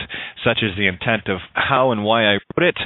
So there you have it. Now, so another bit of an outlining with regards to the fifth element, or the phoenix rising from the fire.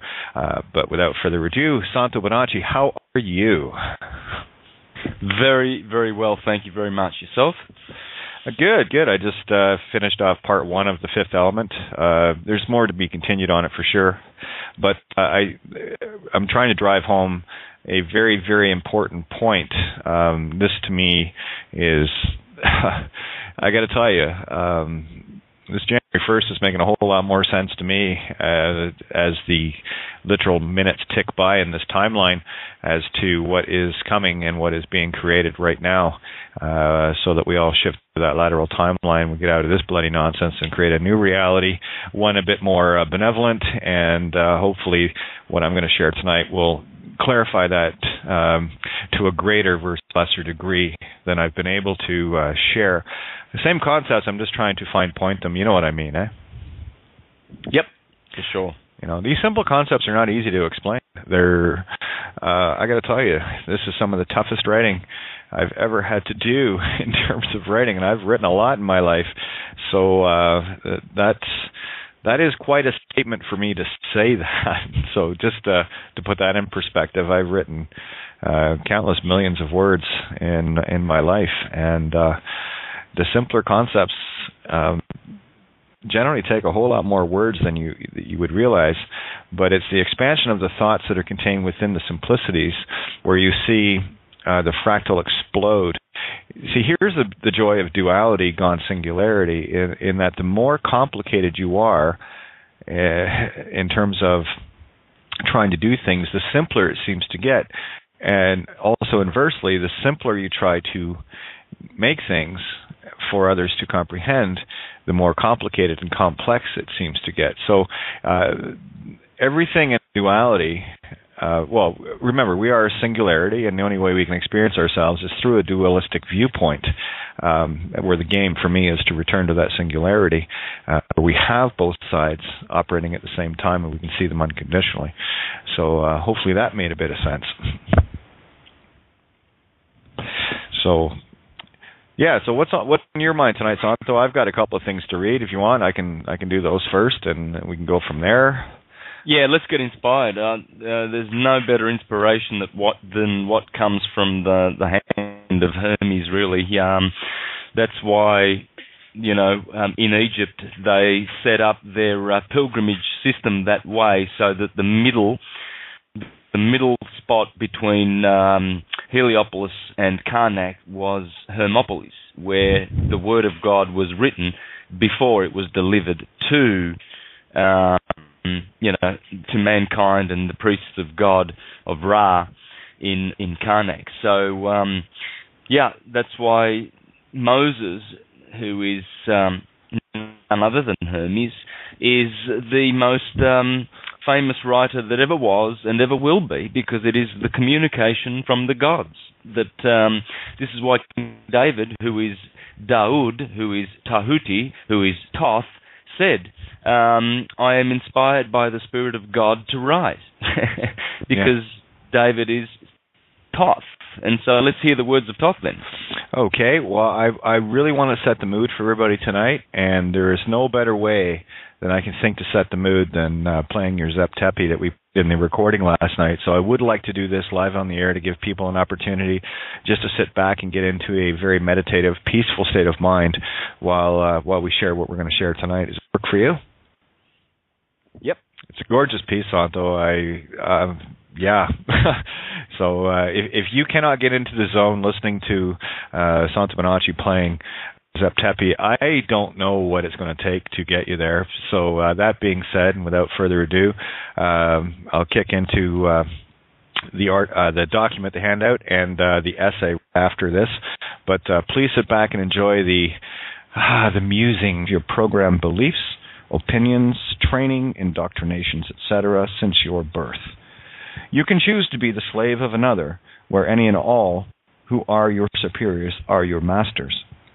You can claim to be free where we know otherwise, and you are bound by this contract you are now holding, where your choice has made you the holder in due course without return. It is now yours, and you are fully liable henceforth for any all actions taken to harm others via your now non-ignorant actions.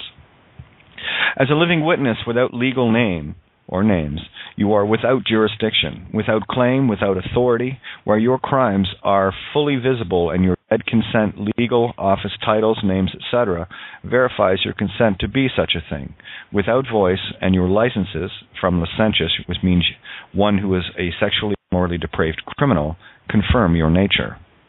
You stand now in the jurisdiction of the common law as a peace officer, and any actions of harm, threats, coercions, deceptions, fraud attempts, etc. at all renders you a belligerent.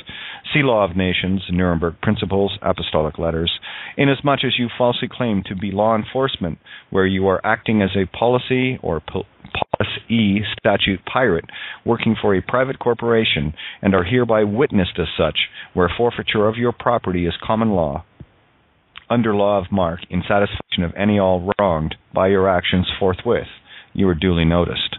Have a nice day. Beautiful. I just sent that to all the local pedophiles here while you're reading it. There you go. Well, the intention's going out into the ether now anyway, so you see, this is the problem, the fundamental problem of control here. You see, because at any given point of this game, you can retain it, take it back upon yourself, and wield it.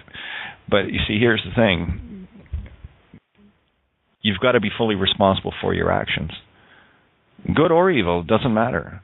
So this is a rather large step for most people. Where I know my spiritual intent that goes out manifests. I've been watching that for so long now. Any sense of doubt from the age of Pisces, I believe, has been completely and fully removed in the age of Aquarius of I know. So I know what my causal actions are.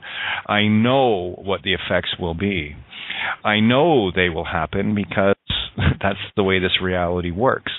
And step by step, day by day, these are the baby steps I speak of. I move closer, as you all do, move closer and closer into that causal state again, where this system is doomed. It is fully doomed, without question and without recourse. It will make more sense after the fifth element. I'll be speaking of rising from the ashes in terms of the phoenix and what that really means and what it really pertains to. Again, this will only be part one. There is more to follow, to be sure. And don't worry, the downloads are coming fast and furious right now, so you'll probably have to wait until tomorrow for the next version or the next section of it. So we all set? Everybody in their comfy chairs? Kate's going to read a story. I just love sitting with downloads. They're so it's just like a really good friend, you know. They just roll on down and roll on out, no effort required. Hey, you know what it's like when you sit down to write a new musical piece, eh? They just don't think about it. It just happens, yeah. Yeah, you know, there was absolutely no thinking involved, which is good. Now, there's another thing too. I was looking at. Look at words like thinking, or let's go phonetically, thine king, right? How about working or war king? You know, just these kind of things rattle through my head from time to time. So I'm gonna have a look at a few of those other king words. You know, the as king. Thine king, thinking. So it's, see what I mean? Phonics, it unhinges the whole game. Once you understand phonics, the game is destroyed. Well, the control of it anyway. You start regaining some of that power back. And all you have to do is realize it. That's all it takes. You just have to go, oh, I get it, and you've got it. Truth gained is something you can never give back, right? That's the trouble with truth, though, right? As soon as you have it, you own it, and guess what? You're responsible to stand on it. And if you don't worry. Universe will make sure you do. We'll brush you with a feather or drop a mountain on your head. Your choice. Baby steps, babies. Baby steps. That's how it works. So here's the fifth element, part one. Excuse me. We can talk about the fourfold nature of man and reality as illustrated all day long via earth, water, air, and fire, and claim love to be the fifth element, but I've never encountered much regarding the true definition of love. We can begin to put love in the mirror and see evil, or which sounds a lot like evil. So then both must be equal and opposite. So very few of us are able to actually confront that which is evil inside us, and as a result, have a lesser and skewed concept of what love is. Nature is a perfect allegory in all ways, once one sees it, and simply allows it to take its course to the full circle it represents. I'll use a seed to illustrate this, hopefully a little clearer. We can hold a seed in our hand of an oak tree in the form of an acorn, and we know that all the elements of building an oak tree are programmed into that seed. We then place that seed or acorn in the earth, cover it, and place it in complete darkness, void of light and air. We then water that seed to activate the program where water is the allegorical truth that seeps deep in the earth and the seed. It is at this point that the seed begins to reach for the light and thus the air. Upon breaking through its darkest time, the fledgling oak breaks through to the surface and enters the sunlight and the air and begins its long walk to full-grown oak, building ring upon ring over many decades, getting life from both of its branch systems, as above, so below. At the end of its life cycle, the oak tree in all its glory ceases to give forth buds that create leaves and acorns and eventually falls back to the earth from whence it came. This is the point it begins to become immutable, where all of its energy collected still remains, where it cannot be destroyed, merely transmuted from one form of immutable energy to another. This can be a long drawn-out process as it returns that energy to the earth or experience a quickening. This quickening of sorts comes in the form of the fourth element called fire. It can be the result of a forest fire or someone collecting the wood to use as a fuel source, but one fact always remains. Even when the oak wood is burnt, its immutable nature remains as ash, converted by the heat of the fire, and that ash, in turn, gets returned to the soil to begin the cycle all over again. Such is the immutable nature of the physical universe made manifest in all its glory. I'm not sure why people think of themselves separate from this process, where the very earth we live on contains all the immutable aspects of all life that has ever lived on her. Some of us choose the transmutation of fire over the slow decay that the vast majority accept until they too have chosen their own quickening or trial by fire. This is why the phoenix rises from the ashes, from the fire of its own immutability, where it has been pared down to its most basic form, pure essence of spirit, where all the illusion of physical reality is burned away. To further illustrate this, let's look at the true phoenix, or phonics, to shed more light on the sound-based nature of creation itself. Only those with eyes to see and ears to hear will fully grasp what it is I am trying to show and tell. The words of our reality contain all the clues, if one is willing to break the spells of the pre-existing definitions we have long been programmed to accept as immutable where they are not. I have heard many variations of "why did the chicken cross the road?" where I have answered that to my own satisfaction, because it wanted to and had no other reason not to save the former fear seeds planted by another. It is not coincidence that the letter H is pronounced ash in French, nor is it a coincidence that the Greek letter eta is written as an H in its uppercase form and an N in its lowercase. One needs to get a little more creative to see beyond the surely bounds of an indoctrinated mindset. Just by chance, eta is the seventh letter of the Greek alphabet, where its seventh position in the Western alphabet was supplanted by G, ironically the Masonic symbol or the Mother Sound Temple. 7 has long been considered the God number favored most, where the master number 22 divided by it gives the true pi value of 3.142857 to infinity. The letter H is also symbolic of the dual nature of magnetic and electric bridged, and can also be seen as a single piece of the DNA strand I like to refer to as Jacob's ladder. If you're not beginning to see the magical nature of this world, then you are truly blind to how all things are ultimately connected. Let's now go full circle back to the seed, the oak, the phoenix, the fire, and the ash, and have a slightly more creative right brain look again. The ash to the fire, is the metaphor that shows that only your true God self is left, and only then can you be the phoenix to rise from those ashes. If God is love, truly unconditional love, only then can you rise from your trials of the fires of experience that ultimately forge your own reality. The ashes that remain are the immutable parts of you, the unchanging, purified elements where all the rest is burnt away, where you become the most fertile of spiritual soils, where creation can begin anew in much better soils for your seeds called thought. What gets burned away are all the things that stop you from rising, and they are aptly named emotions, which is to say, no motion or no mote ions. Inasmuch as a moat is a spell and something that surrounds your castle to protect it, the intent contained in the commonly accepted definition, phonics and rules, keeps you in a perpetual state of defeating yourself.